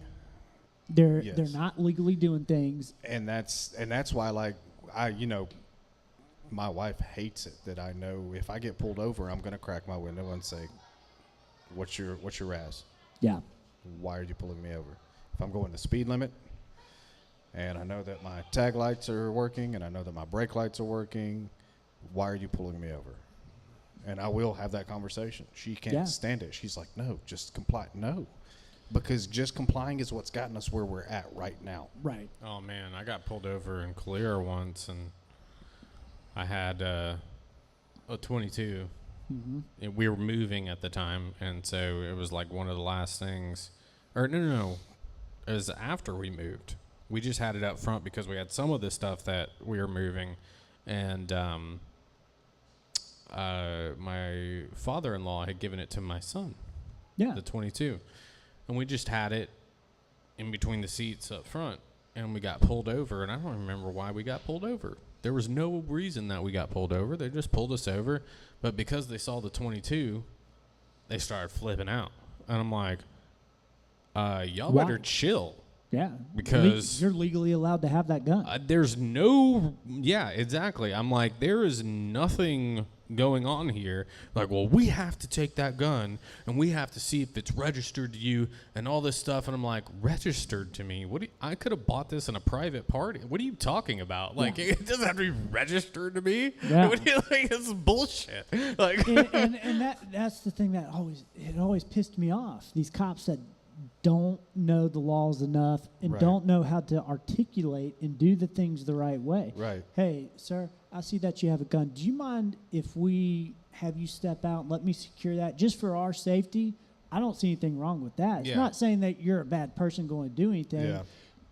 I just want to make sure that we take away. you're not going to try to do anything. That or, now I'll be honest. If you make a move that I feels that way and you may not be, and I do something to hurt you. I'll be honest. I'm one of those that's like, no, sir, you cannot. I was like, if you feel unsafe with a holster and a taser on your hip, and I have to turn around and reach back and grab a rifle and somehow get it out the window to get you, then that's a problem. Well, and that's where I would say, hey, do you mind if I reach back there and grab it for you? And see now, and then I'm like, well, what else are you looking for? Because once I give you permission to get in my vehicle, then you can search it. Negative. If they are if they opening the door, specifically say, do you mind if I just grab that? I would be like, I do mind. And that's okay. That's your right. But there are cops that will fight you. Well, step out of the vehicle. You're under arrest. For what? You're not under arrest. No. I may ask you. I'm already under arrest if I'm being illegally detained. But what I would have done is, hey, sir, that's fine. Just do me a favor. Don't reach for that weapon. Yeah. Don't make a move. That's the difference. That's like, gonna make me feel like you're going for that. I mean, weapon. if I'm sitting there and you see a rifle or a pistol, and there's a good chance at some point you're going to see both or a lot of those in my vehicle. If you pull me over, right, then I'm going to be like, look, I'm not a moron. I'll sit right here. Yeah. You just let me know why you pulled me over. Right. If it's reasonable, articulable suspicion, I'll give you my license, my proof of insurance. You can write me the citation. I'll go on my way. Right. I was like, and I look, you got 20 minutes. That's how long you have to hold me here. You're so right. Figure it out. But people don't know that. They do not. So figure it out. Citate me so I can be on my way. Because after 20 minutes, you're going to get a supervisor over here, or I'm going to be on my way. Now, I will say, there were times my computer ran so slow. Yeah. And we may have exceeded that. And I would tell them, hey, look, honestly, I swear it's because of our internet connection. It just took that long. Right. I've been trying to wait for your stuff to pull up for me to fill out everything. Yeah. But yeah, I would say, hey, can I grab that to secure? Just make sure we take it out of the. I may even just say, hey, pop your trunk and put it in the trunk. Yeah. If you say no, all right, hey, please don't reach for it. Don't do anything that's going to make me feel stupid, basically. Right. Yeah. But I knew you had a right. If I had no reason to think anything else, I had no reason to take And I that. don't disregard. We have a lot of Alabaster cops that come in here that we're buddies with and stuff. Yeah. And I've even had some this on the roll too. Yeah, some of them are even on the board, And I've had this discussion with them. And they're like, look, of course, they're all like, look, if we pulled you over, it's not a big deal. But they do run into issues where, they run into dumb people. And they run into people that. There are a lot of dumb yes, people. That that There are. shouldn't have a gun or legally not required to have a gun, or legally able to have a gun, and that I understand. I understand the process of asking. it's Now, hard if I to tell see the that you're not difference. allowed, we would immediately handle that. Yes, But I mean, usually those people weren't handing me their license. right. Yeah. They were taking off. Then we Yeah. found out after the fact. But Yeah. And see, that's like, I've had a discussion with a couple of them about the whole RAS thing, and they're like, no, if I pull you over, you have to give me your license. Well, I need to know why you're pulling me over. No, if we pull you over, you have to have me. Well, right. if you can articulate why you pulled me over, if you say I was speeding, and you can say, hey, you were going 60 and a 40, cool, here's my license. But if you're just pulling me over because I gave you the bird or something, that's retaliatory, that's completely illegal, and That's I'll be happened to on me. my way. Yeah. Yeah. Well, and the thing is, No, I didn't I have get the right bird, to but- know who you are if I'm legally dealing with you. But if I just walk up to you and say, hey, I need your license, I'm not actively investigating something Right. that you possibly are involved in. Yeah. You have no right to give me that's your the thing. license. So the You only have to be reason able I to ask, articulate that, yeah. the Right. only reason I ask if I'm being pulled over, what's the RAS, is because if I gave you a bird as I drive by, and I'm not speeding, I didn't do anything else. One, that's freedom of speech. Two, if you pull me over and you say, well, that's, and I've seen it plenty, that's disorderly conduct. It's disorderly conduct if other individuals around called and complained about it. It's not, though. It's still freedom of speech. It's You can't have disorderly conduct for not saying anything, for just giving a sign.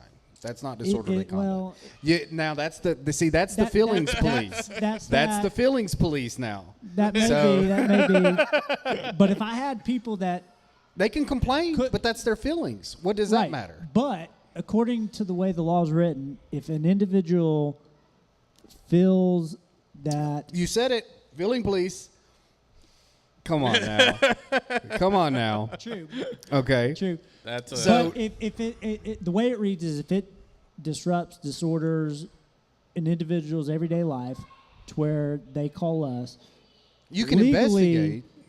we can do something. You can investigate. Right. I mean, that could and be. that's why you that go. could be taking you're innocent, pictures on going a to public court. sidewalk. You know. Right. I may ask, hey, why are you taking pictures? Yeah. But But you have the right to say, well, just because I can. Yep. yeah, all right, have a good day. And Yeah. you can Right. absolutely investigate. But if you're pulling me over for that reason, that's an illegal stop. It is. Well, Yeah. yeah. And look, as a cop, I've had people flip me the bird and Yeah. say, F you, pig, plenty of times. Right. Well, And did I do anything? when I No, I was said thank you and Have a drove, nice day. kept driving on. when I And- was because I couldn't do anything. Now, don't get me wrong. I'm not one to flip off police officers. I have no, nothing no. against No, officers. but- I mean, like but- I said, we've got some here. Some buddies, Yeah. But you are right. I legally have no reason to Right. Yeah. do anything. But now, don't get me wrong. I have dealt with some asshole cops. Oh yeah. there are. Yeah. And like I said, there's bad apples. There are. And there's bad In every apples in every department. profession. Oh yeah. Yes. In every Right. profession. Absolutely. Every profession. Now, so when I was 17, I was driving and I had 4 friends in my car, 5.0 Mustang, my first car ever, and we're pulling out of a Yeah, gas you didn't station. get stopped at all. Yeah, right. Red. Yeah. Red. Oh yeah. Yeah. You were so inconspicuous. Pulling out of a gas station, you have to come around to pull out of this. It's like an entertainment district with a movie theater. Yeah. And the gas station on there is you have to come around. When we were coming around, my friend, there was a police officer that was at the same gas station that we were at. My friend out the window goes, "Suey." At the time, I didn't know what the hell that was. I didn't know what. Yeah. I didn't think anything of it. The cop runs and jumps in front of my car. And I almost hit him, slam on my brakes. I get out and I say, "What the fuck are you doing?"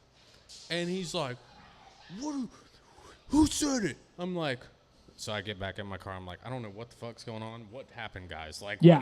what, like discussing What it, did y'all right? say? And Yeah. and everyone's like, I don't know what's going on. I'm like, okay. And so he comes up, "Who fucking said it? Well, somebody did this, blah blah." I'm like, okay, what does that matter?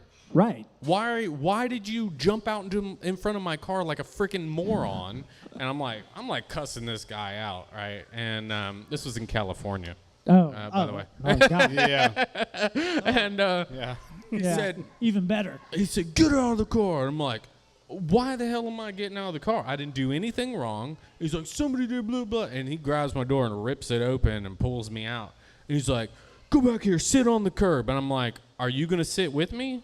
Because I'm not sitting anywhere. I don't know who the hell you're talking to. Yeah. And he's like, we're gonna handle this a whole lot different than you think. oh yeah. I'm like, Yeah. this is some bullshit. I have no idea what the hell is going on right now.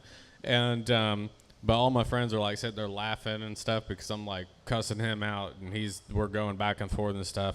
I'm like, all right, well, I'm gonna go grab my damn Skittles. So I go grab my Skittles out of the car and I go sit down and I'm waiting to figure out what the hell's going on. Nothing ever came of it, but he was just being a jackass. Yeah, And some of them are. But this is when I was freaking 17. I didn't know any better. And see, the reason I decided to look into and learn what I decided to learn is because the situations I've been in with cops. Yeah. Like Hoover. Don't get me started on them. Yeah. Because I'll take one more if you don't mind. Nick Dursey, the chief of police, I'm not a fan of. yeah, I'm not a fan of his department. They're corrupt as fuck, and I got one of them fired many years ago. But it was that situation that really turned me on to, okay, because I knew something was off. Right. The way I was treated, the way things were handled. Was this in the 90s? Was this in the 90s? It was early 2000s. Early 2000s? Yeah. And so I'm like, oh, okay, let me figure out exactly what's going on. Right. Because to give you an idea of what happened, I was arrested for public intox and resisting arrest. But the reason I was arrested for public intox and resisting arrest is because I walked out of Iron Horse and standing on the sidewalk in front of the building, which is not public, waiting for a friend to go get the vehicle to pull up to carry us all because it was a group. However, I was never giving a field sobriety test, never given a blood test, never given a breathalyzer.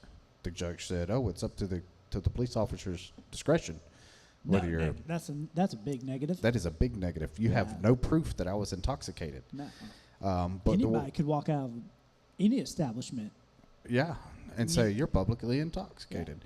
But and so after that, after I was arrested and taken to Hoover, thank you, sir, which I got a lawyer, actually still a good friend of mine. It was my dad's friend. He actually comes here ever so often. He's in a different field of law now. He does real estate and business. But he, we still talk about that day, like when but since then, I'm like, look, I'm done with this. I'm done with a judge telling me what the law is, and I'm done with a police officer thinking he is the law. I like it. So that's when I started to look into things. And that's the thing. A cop can't just sit outside a bar either. Right. Well, He just do He wasn't even and in here's uniform. he was inside the bar. He was security. He wasn't even on duty so he's because you off- can't off legally duty. be on duty Right. and be security for a bar. No. But the reason that he did what he did is because he had a buddy inside apparently, and at the time I wore a Boston Red Sox hat. Didn't really care for the team, just liked the hat. And one of his buddies had a New York hat on, walked by and said, "Boston sucks." And I just turned around and was like, okay, dude, whatever. Right. Went back to my friends, and we had a good time there for a concert. And I was walking outside, and he walked up to me as I was walking outside and said, "You need to go to your car." I was like, "You need to get out of my face. I'm going outside." "You need to go to your car." "No." I was like, "Whatever, dude." I walked outside. And as soon as I walked outside, as I had the door open, I was like, "Oh, look at me. I'm a Hoover cop." Yeah. He did not like that. No. Drug me out to the parking lot, tried to throw me down and arrest me, but I stayed on my feet. And I'm like, "That's the best you got?" Yeah, dude, I'm a smart ass, I promise. Finally gets me down. I'm like, "What are you arresting me for?" "Public intox and resisting arrest." I said, Well, first off, it's not resisting arrest when you're legally not a police officer right now. Exactly. Actively He had- shown that you're a police officer. he had Tell to me. call a patrol car to come pick me up Yeah. because he wasn't a cop at the time. Yeah. This is all stuff that I learned. Now that's kind of tricky because legally, even if I'm off duty and I witness a crime happening Yeah. in my jurisdiction as a misdemeanor, I do have the ability to arrest you. Yeah. Justified, Right. right? If I see you shoplifting, I I'm mean, going to arrest you, isn't right? that- Civilians able to that's- do the same, yeah. right? Like To to a a certain degree. extent. Yeah. Right. You can't legally handcuff an individual Right. as a Yeah. civilian because at that point, I mean, I will, but yeah, I don't care if it's legal or not. But Right. I've got plenty of them ready to go. So. Right, yeah, hey. Zip tie handcuffs, but yeah, They you know, still they work I think great. they're more efficient. Hey, look, I can't tell you how many I carried Yeah. because when I was down in Mobile, I may have to handcuff 8, 10 people Right. at one You- time. you don't right? got Those all zip the ties yeah. came in handy. I tell you, man. And That's how Delta Force does it. I'm good with it. right. They, And you they might come work across great. some big guys that have big Hey, wrists that. sometimes I had guys that were so big, I had to use the shackles for your ankles. Oh wow! As handcuffs because their shoulders were so big Yeah. and their wrists were so big. We had to use the damn leg shackles on them for handcuffs, and I would tell them like, "Hey, look, you're a lot bigger than me. You're gonna be able to take me, but if you try, I'm shooting you." You That know? slows them down a little bit, huh? Yeah, they started rethinking Yeah. what they may want to do. I'm not a big guy. I knew my limitations. I sized people up the moment I got on scene. Right. And I told them, I do have one taser, but I have 17 bullets. Right. You can decide how it goes. Yep. We're going to establish this right now. That's the smart thing to That's do. what you got to do. But Yeah. the only reason I got out of policing, I'm a single father with custody of my kids. I have nothing against policing, against most police officers in jurisdictions. Right. But there are a few that, like you've ran into, that you've dealt with, that create situations that make it horrible for the rest of the actual good officers. Yeah. Right. We've got to do better at being able to, and this is kind of on that Birmingham subject, Yeah. increasing pay and benefits for Yeah. police officers to where they can come in, actually recruit decent individuals that are going to do the job the right way. Right. Because right now, that's what you're seeing. Birmingham is down to, 30. It was more than 30%. It's like only 300 cops, Yes. and Yeah. they're slotted for almost 6. Right. Yeah. Yeah. You It's can't it's effectively crazy. patrol the streets and do No. the job that you're supposed to do. Right. No. And We'll often on the job carry in Birmingham. yeah, Oh, yeah. I don't blame you. Need to. Yeah. I carry even in my job because I go to some of these homes in Birmingham, Right. Yeah. some of these areas where if I didn't, I'd be a little worried. Yep.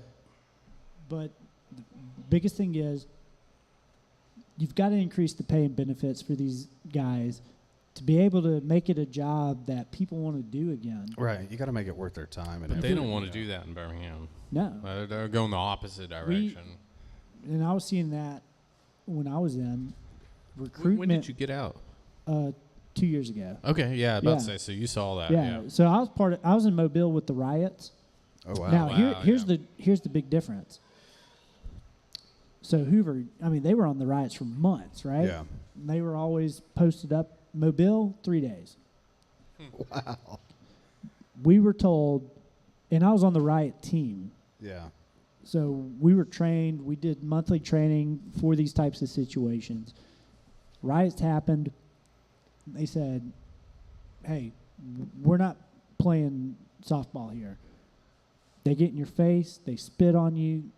They do anything that they shouldn't be doing.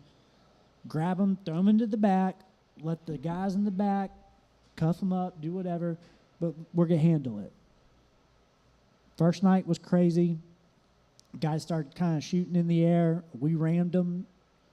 We did Yeah. everything we had, and we don't have a ram policy. We don't have that.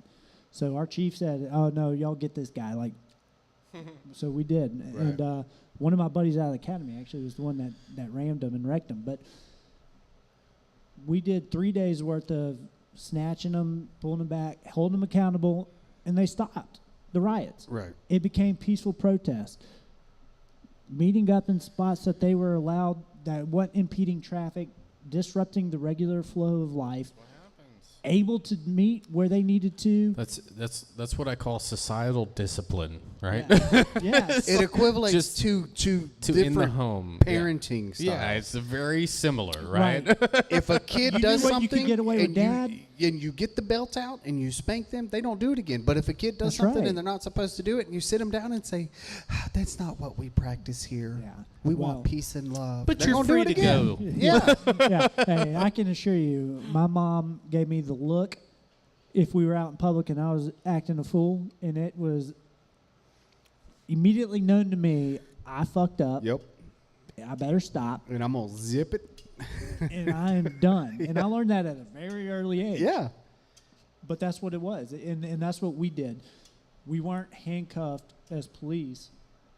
We were allowed to do the job legally in the right way, Right.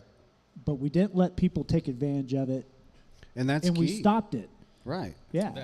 So that was very similar to my experience in Iraq, right? So Right. like when we first initially went, our ROE was shoot everything that moves.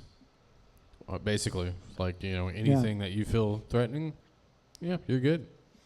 And then about 4 or 5 months into it, some political agreement was signed where we couldn't do anything. We literally had our hands tied behind our back unless we were shot at. Shot at.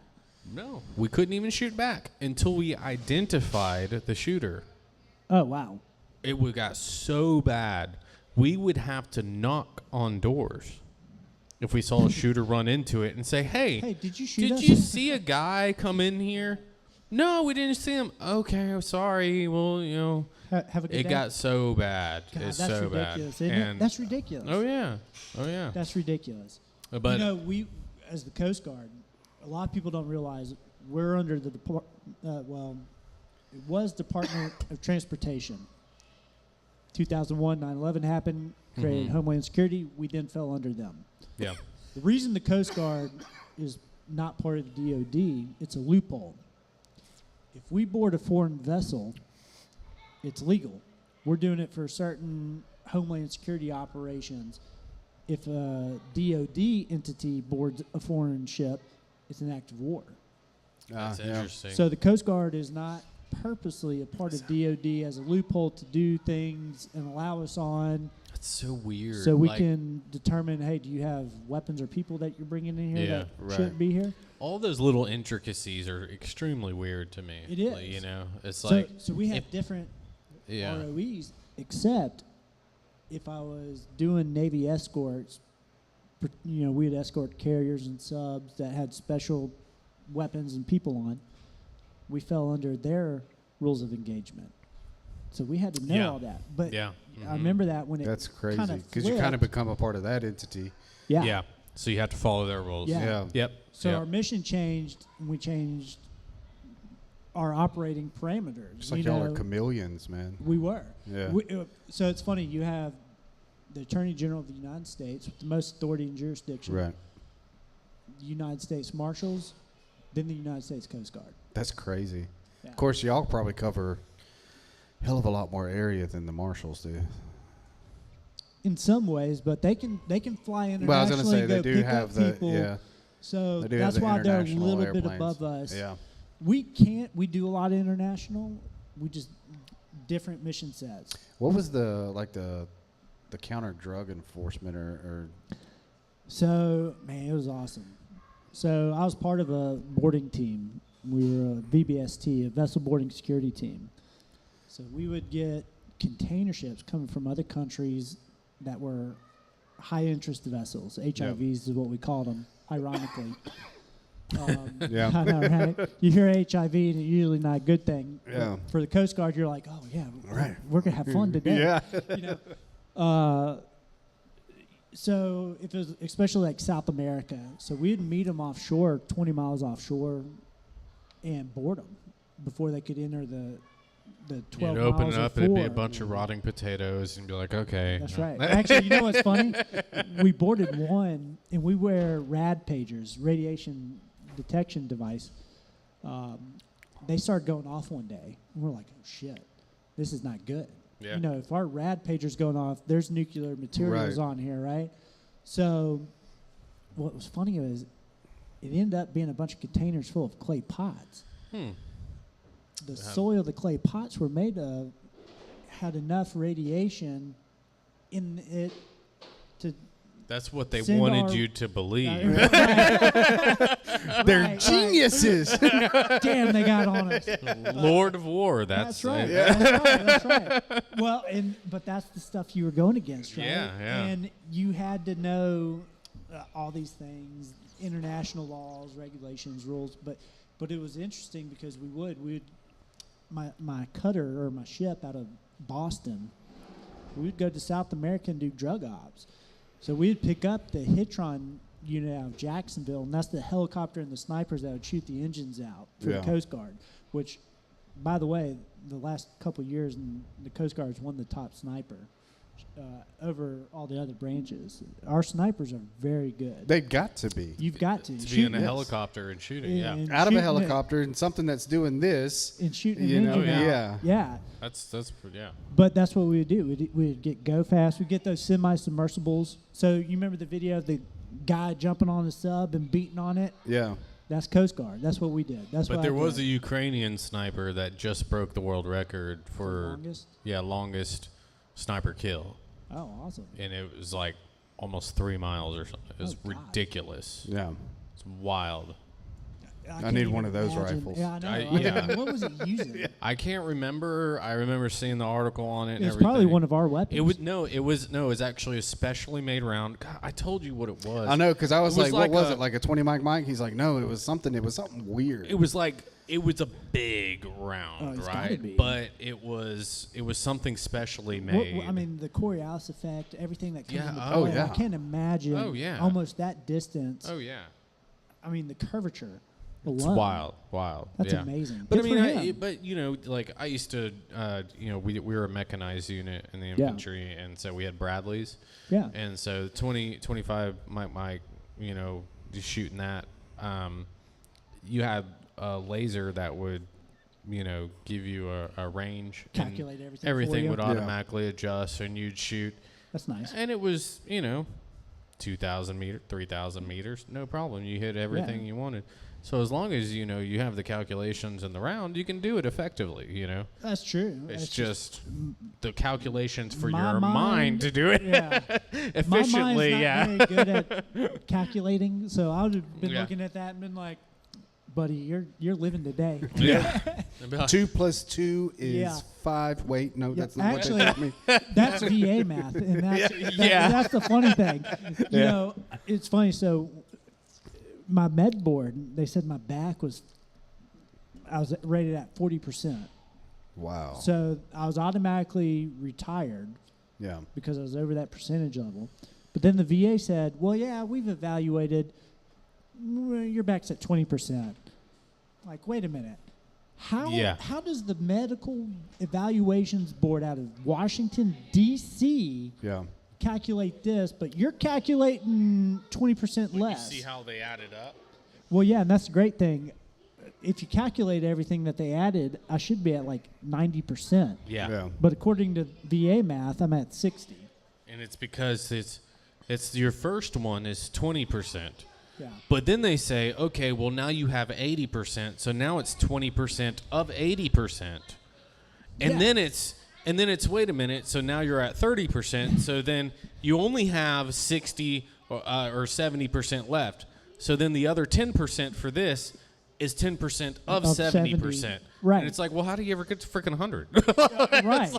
You got to be really messed up. Yeah, I'm at 80%, right? Oh, see, so shit, you're higher than I am. yeah.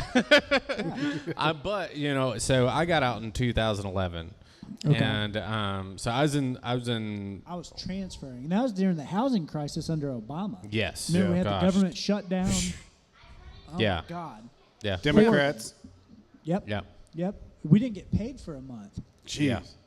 And luckily, I was banking with USAA, and they gave you your paycheck. They Yeah. said, Yeah. "Hey, we know you're good for it," but Yep. guys that didn't have like Navy Federal or USAA, they didn't get paid. Man. And it Bank was of like, hey, America you're- did the you're- same You're thing. supposed to come to work. The contract I signed stated y'all were gonna pay me. Right. Mm-hmm. I gotta go do what I need to do. yeah, that was unbelievable that time. Yeah. So we couldn't even buy toilet paper for the station. Yeah. Our budget was cut, and they said, "Hey, look, if y'all don't have to get underway, don't." Whatever we had left in our gas tanks was all we had. Wow. And so it was urgent search and rescue. That was it. So I was in Iraq in 2008, 2009. Okay. So right at the end of Bush, transitioning to Obama. Yeah. Yeah, I met Obama through that deployment, right? He handed out awards and all that stuff, and we shook his hand and everything. I didn't know who he was then. I don't know if I should say good for you. Yeah. I'm sorry. Yeah, not my, not my most proud not your moment, favorite, right? Yeah. I didn't know it was 2008. I didn't know who he I mean, you was. still met the president. Well, 2000. I Hey, think Forrest that was Gump in met the 2009. president, and he just drank a lot of Dr. That's Pepper. right. That Yeah. was the highlight of his visit. But have you seen the movie American Sniper? Yeah. Chris Kyle. in Chris it? Kyle, yeah. So I was the QRF. So you know his last mission when he got the sniper in Solder City. Yeah. So I was in Solder City. I was the QRF that went to Okay. go pick him up. Oh, awesome. So Okay. that was my deployment there. So I don't know if you saw the engineers that were climbing up the ladder and putting Yeah. the hooks on that wall in Route Yeah. Gold or whatever. Yeah, I climbed up that ladder and put those fucking hooks on Route Gold. Right? So, Remind me to tell you a story about that in a second. oh yeah. So I have a lot of injuries from that deployment, right? So I can imagine. I got a good bit, but I didn't get it right when I left, right? So I went through a lot of medical stuff before I left. Yeah. But I was only supposed to be in 3 years. I signed up for 3 years, 3 years and a few months. I was in for 4 years because last year I was still in surgeries over my face and everything else and going Right. through They're not medical gonna stuff. Release you until everything's And I said, look, guys, corrected. I want to get out of here. Like, I'm tired of being here. Nobody cares about us, like the guys that are here. Right. Not like going through medical Yeah, crap. if you're going through medical, you're basically not. Like, yeah, you're nothing. you're thrown you're to the forgotten side. about. Oh, You're yeah. in the broom closet. Totally. Yeah. And all of our other guys had gone off to Afghanistan and everything, and we're sitting there, and but so I got out 2011, and I started my VA disability stuff in 2012. I moved from Texas to California and tried to do my VA stuff out there, but they wanted me to fly all the way back to Texas. Because that's where you were Came a resident of when you came out. And then moved back to Alabama. I tried to do my stuff, but they wanted me to go back to Texas. Yep. You have to be a resident again for a year. It wasn't until 2017 when Trump signed into law that you could go outside of your resident area to get treatment or VA disability stuff anywhere. You could go to non-VA facilities to get diagnosed or looked at and treated. And then I went back and finally got my disability rating. And Trump did a lot for the VA. That is so overlooked. My gosh. So overlooked. The budget the VA had, the things that he put into place to expand coverage to help veterans was unlike anything we had seen in years. Yeah. And people don't realize that. Yeah. And under him, he really was trying to take care of the veterans. Yeah. And it's amazing what this current administration has done. And it's funny because you had several high up people in the VA recently, like, give themselves bonuses. Right. Hundreds of thousands of dollars. Well, yeah. But yet they're saying, signed- hey, we've employed too many people and we're cutting back because we don't have the budget for it. But he's done so much for the VA. What are you talking about? Yeah. What were you saying? You said you were the going to come ladder. back. Yeah. We went. We had a boat coming in. It was a high interest target, and we're 20-something miles offshore, and they would drop that Jacob's ladder down. Oh yeah. So the rope ladder. That's what we usually crawl That thing's up. scary. Yeah. Yeah. And you're out in 8-10 foot seas at times, or even sometimes in the winter in the Chesapeake, 12 to 15 foot seas.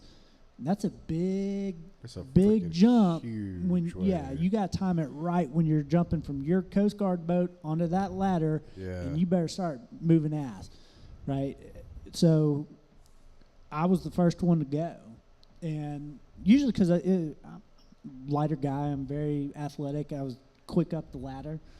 And that first guy was really kind of testing things, making sure it's safe, get up there, make sure it's all good for the rest of us. So I'm crawling up this ladder, and I get to the top, and I just see 4 eyes holding a rope with their feet on the edge. And I was like, this is not good. These 2 Filipinos that were the crew of the boat were holding the rope ladder in their hands with their feet on the rail, and I was just in disbelief. But I looked down and I looked at my partners and I was like, do not step, do not come on this ladder. And I was like, what are y'all doing? They're like, we got it. And I'm like, no, tie that motherfucker off. Right. You know, but I was like, can you imagine those guys just slip? I would have been dropping 25 feet onto a metal boat or into the ocean. Jeez. But these just 4 eyes just holding it. And I was just like, this is not good. You know? Especially if you get a few guys on there, you know? It's Right. like... well, and I was the lighter of everybody. Yeah, you know, we like- had one guy that was probably a good 260 Oh. with all his gear on. Everything. Filipinos aren't known to be bigger guys. No. No, Strong, but they're not that He strong. may have been 5'4", 5'5". Right. Yeah. But oh man, I still see their eyes like saucers today, and just holding it, and that memory was just burned into my brain. Golly. That's oh wild. my God, I was worried about that one. But yeah, it's interesting to see because I served during Bush for a couple years. I served under Obama majority of my time, and the amount of support and budget you had under a conservative versus a Democrat was astronomical. Oh, yeah. You know, we had the government shut down. We couldn't buy essential items that we needed. Yeah. Right. And Look, if that's one thing that really, really pisses me off. You're the government. There's Yeah. absolutely no excuse for you to stop doing your job, period. no, You are for the people, by the people. Get your ass to work. they forget that. They do. They do. They absolutely the do. craziest Even thing- locally, they forget that. The craziest do. thing to me is that how long do you have to figure this out, and then all of a sudden, the month before you have to possibly shut down, you want to figure it out? Right. It's like, well, you've had a year, 2 years. Let me ask you this. How many times did you have to spend down and just buy the most stupid shit to keep your budget for your unit? Oh, yeah. We have the most useless spending because they don't want to account for, hey, you know what?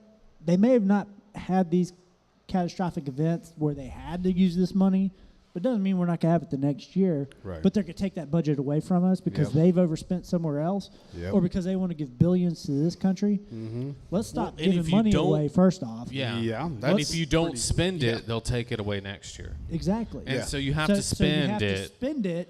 And it's like, well, You're why buying we didn't need to spend 80-inch it. TVs for no reason Yeah. because they're approving it because you're just Well, it's the trying to same with spend that police money. departments and everything else out here. We Yeah. did Homewood Police Department. We put all the furniture in that. On our daily jobs, we do commercial furniture. Okay. And we run this place. But we did Homewood, and they had so many issues there. And they're like, oh, it's no big deal. We got plenty in our budget. We'll just buy another one. And it's like, Yep. really? Oh, We'll just okay. add this on. We got Yeah. plenty in our budget. What? Oh, what, Like- what happens when that cruiser gets into a wreck chasing a guy and you got to spend Yep. $60,000 buying a new one?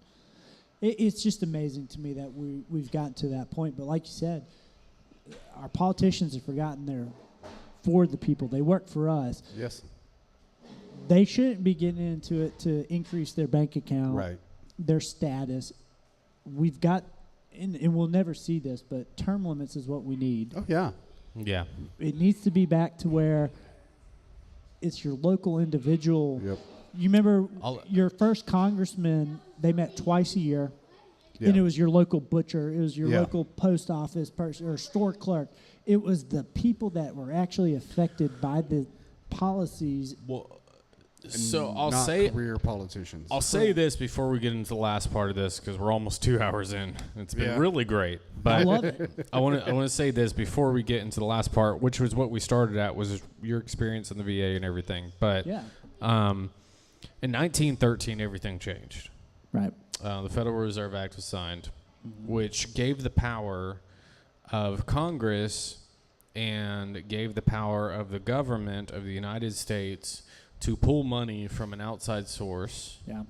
other than the people. The people used to have a vetoing effect Right. that they voted on that said, yes, we will put our tax dollars into this, or no, we will not. And if the people voted no, majority no, then it wouldn't happen Right. because the tax dollars were from the people.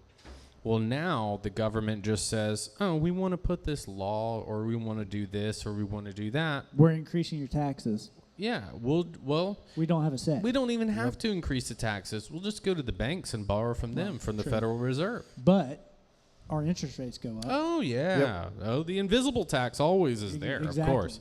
But Which you they don't have a say to. in. Yeah, you don't have a say in it, so they don't have to go to the people anymore. Which it truly separated our Republican or our republic.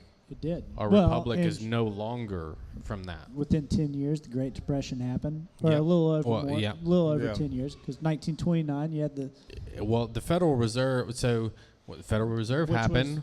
World War I happened. right Right after. year And then after. consecutively, Great Depression, and then World War II. Yep. I mean, And FDR did not get us out of the recession. no.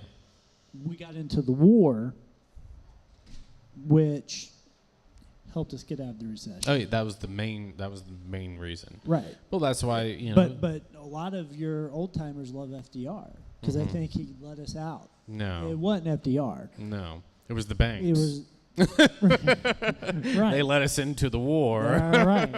The banks and Uh, corporations that funded Hitler to do what he did. Yeah, That got us in. You know, and luckily the British knew that Pearl Harbor was going to happen and said, hey, we need America, let it happen. Yeah. You know. But, yeah, you're right. I mean, we've allowed the government,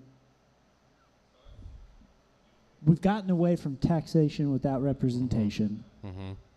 Ugh. We have it to a degree, Yeah. but we really don't. You remember the Boston Tea Party happened over a 2% tax, right? Right. Now we're like Exactly. 35% tax, and right. it's like, Right. at what point are we going to get pissed, you know? Right.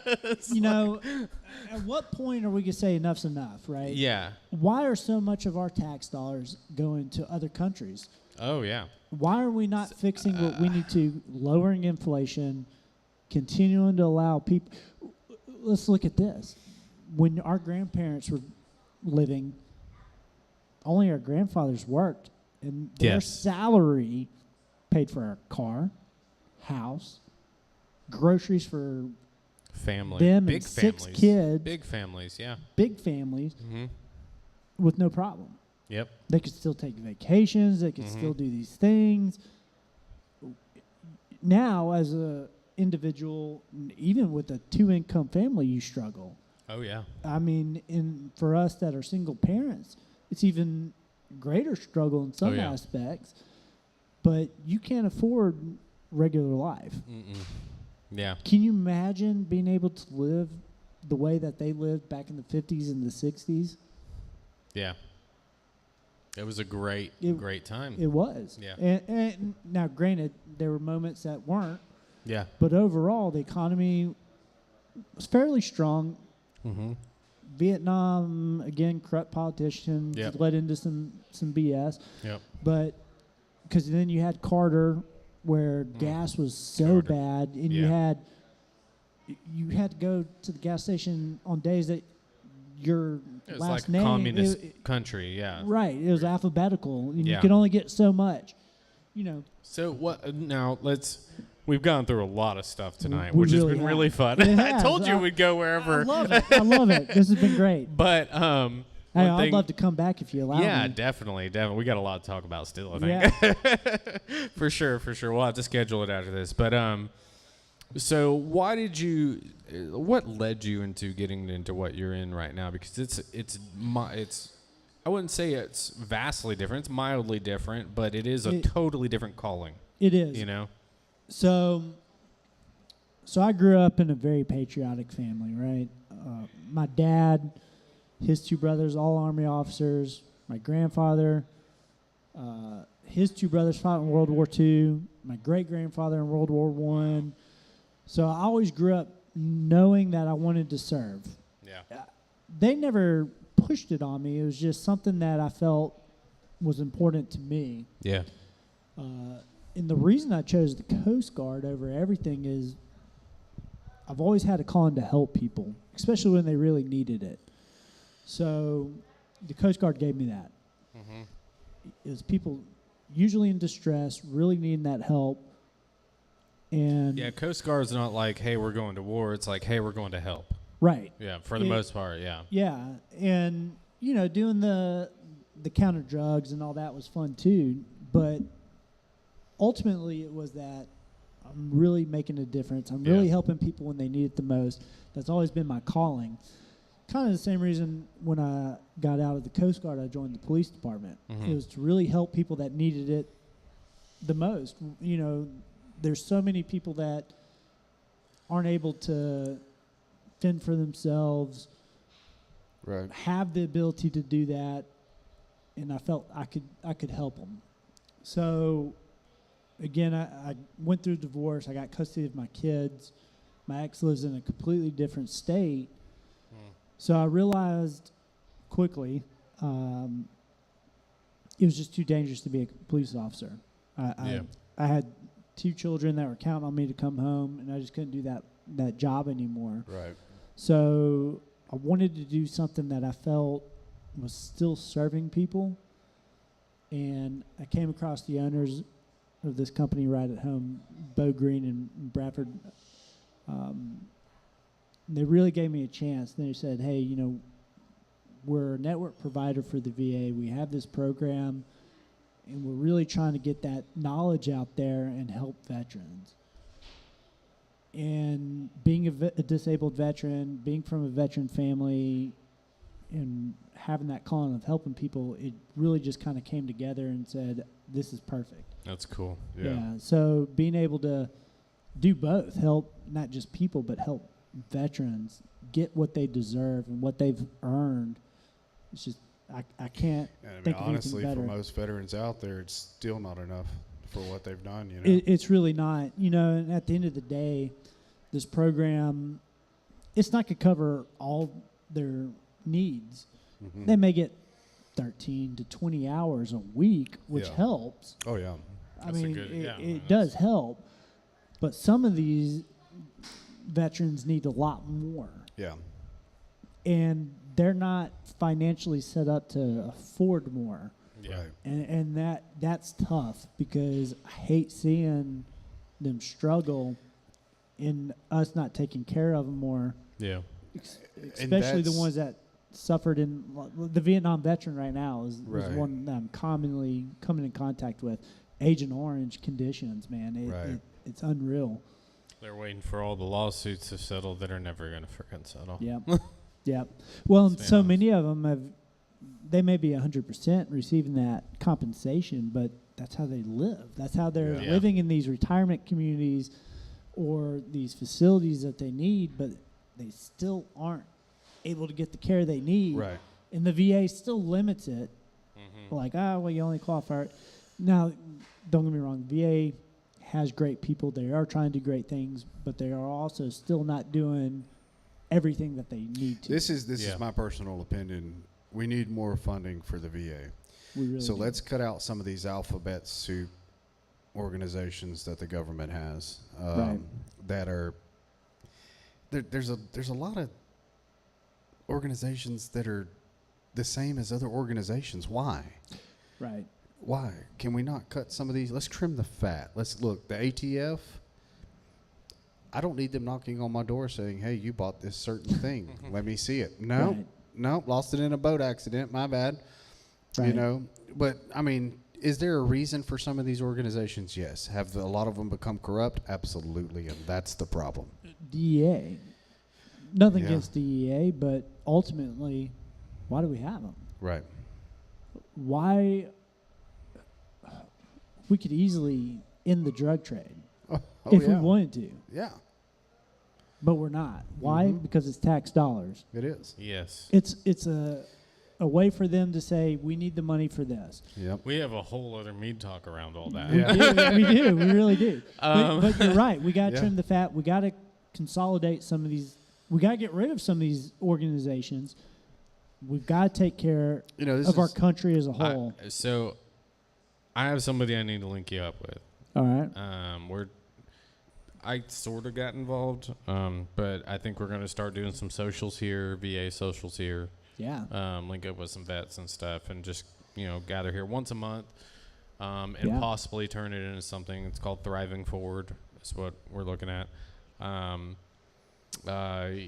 Just getting outside of a lot of the veterans, the different organizations out there that won't reach out even further to a lot of different vets that really need different things, Right. even the simplest things. And say it. I'll explain a little further and do it later on. But I need to get you in contact with them. I Yeah. think it'd be really beneficial. I would even love it. Even if nothing comes of it, it'd be cool just to have the conversation because you have a Yeah. lot of insight, and he has a lot of insight, and it'd be really good. And I do work closely with the VA. Yeah. I've got the VA's even called me and asked me for help. Yeah. You know, Yeah. I've luckily gotten into this position where they see that I'm a resource to help them when they can't do something. So, yeah, I would love to be a part of Sure. that. And anything we can do, we need to. And there's so many veterans here in our area that need more. Yeah. Oh yeah. For sure. Well, So I'm gonna ask one quiz question. Yeah. We're gonna see if Duffy knows this. What is the one constitutional law enforcement agency that exists? There's only one constitutional law enforcement agency that exists. I can't say for certainty, but if I had to guess, I would have to say the U.S. Marshals are the only one. That's Yeah? what most people say. Sheriffs. Sheriff. Oh. Sheriffs are the only constitutional law enforcement agency that exists. That makes sense. Yeah. Okay. So, yeah. Look, I learned something. Yeah. Love That's- it. If hey, I'm not that's- learning, I'm not doing Right. something right. That's something that not a lot of people, and that is the number one answer that people give is the US marshals. Marshals, yeah. Well, and I was thinking because they're just as old as sheriffs, Yeah. and they've been around for so long. Yep. And But are the a marshals federal. were another of a president saying, "Well, this is now an agency." Yeah. It was never in the Constitution, just like every other agency that exists. Well, that's true because they did come after that. Yeah. Yeah. Yeah. I should have put two and two together, but I love it. That's a good one. Well, we loved having you. Thank you so much. No, thank It's been really good. We need to definitely schedule another one. 'Cause Yes, I would love it. I It'll be a already different see topic. I already see like two, maybe three other topics we can Yeah. talk for a couple hours on. Oh, yeah, absolutely. I think this was great. Thank you all again for having me. Yeah, man. Thank you for being here. So For it sure. was wonderful. Meat Talk out.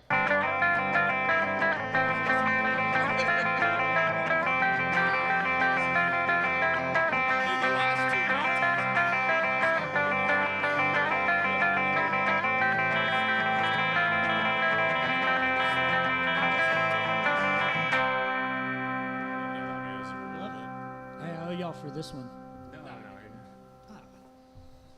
That was accident. Hey, it's all right. I love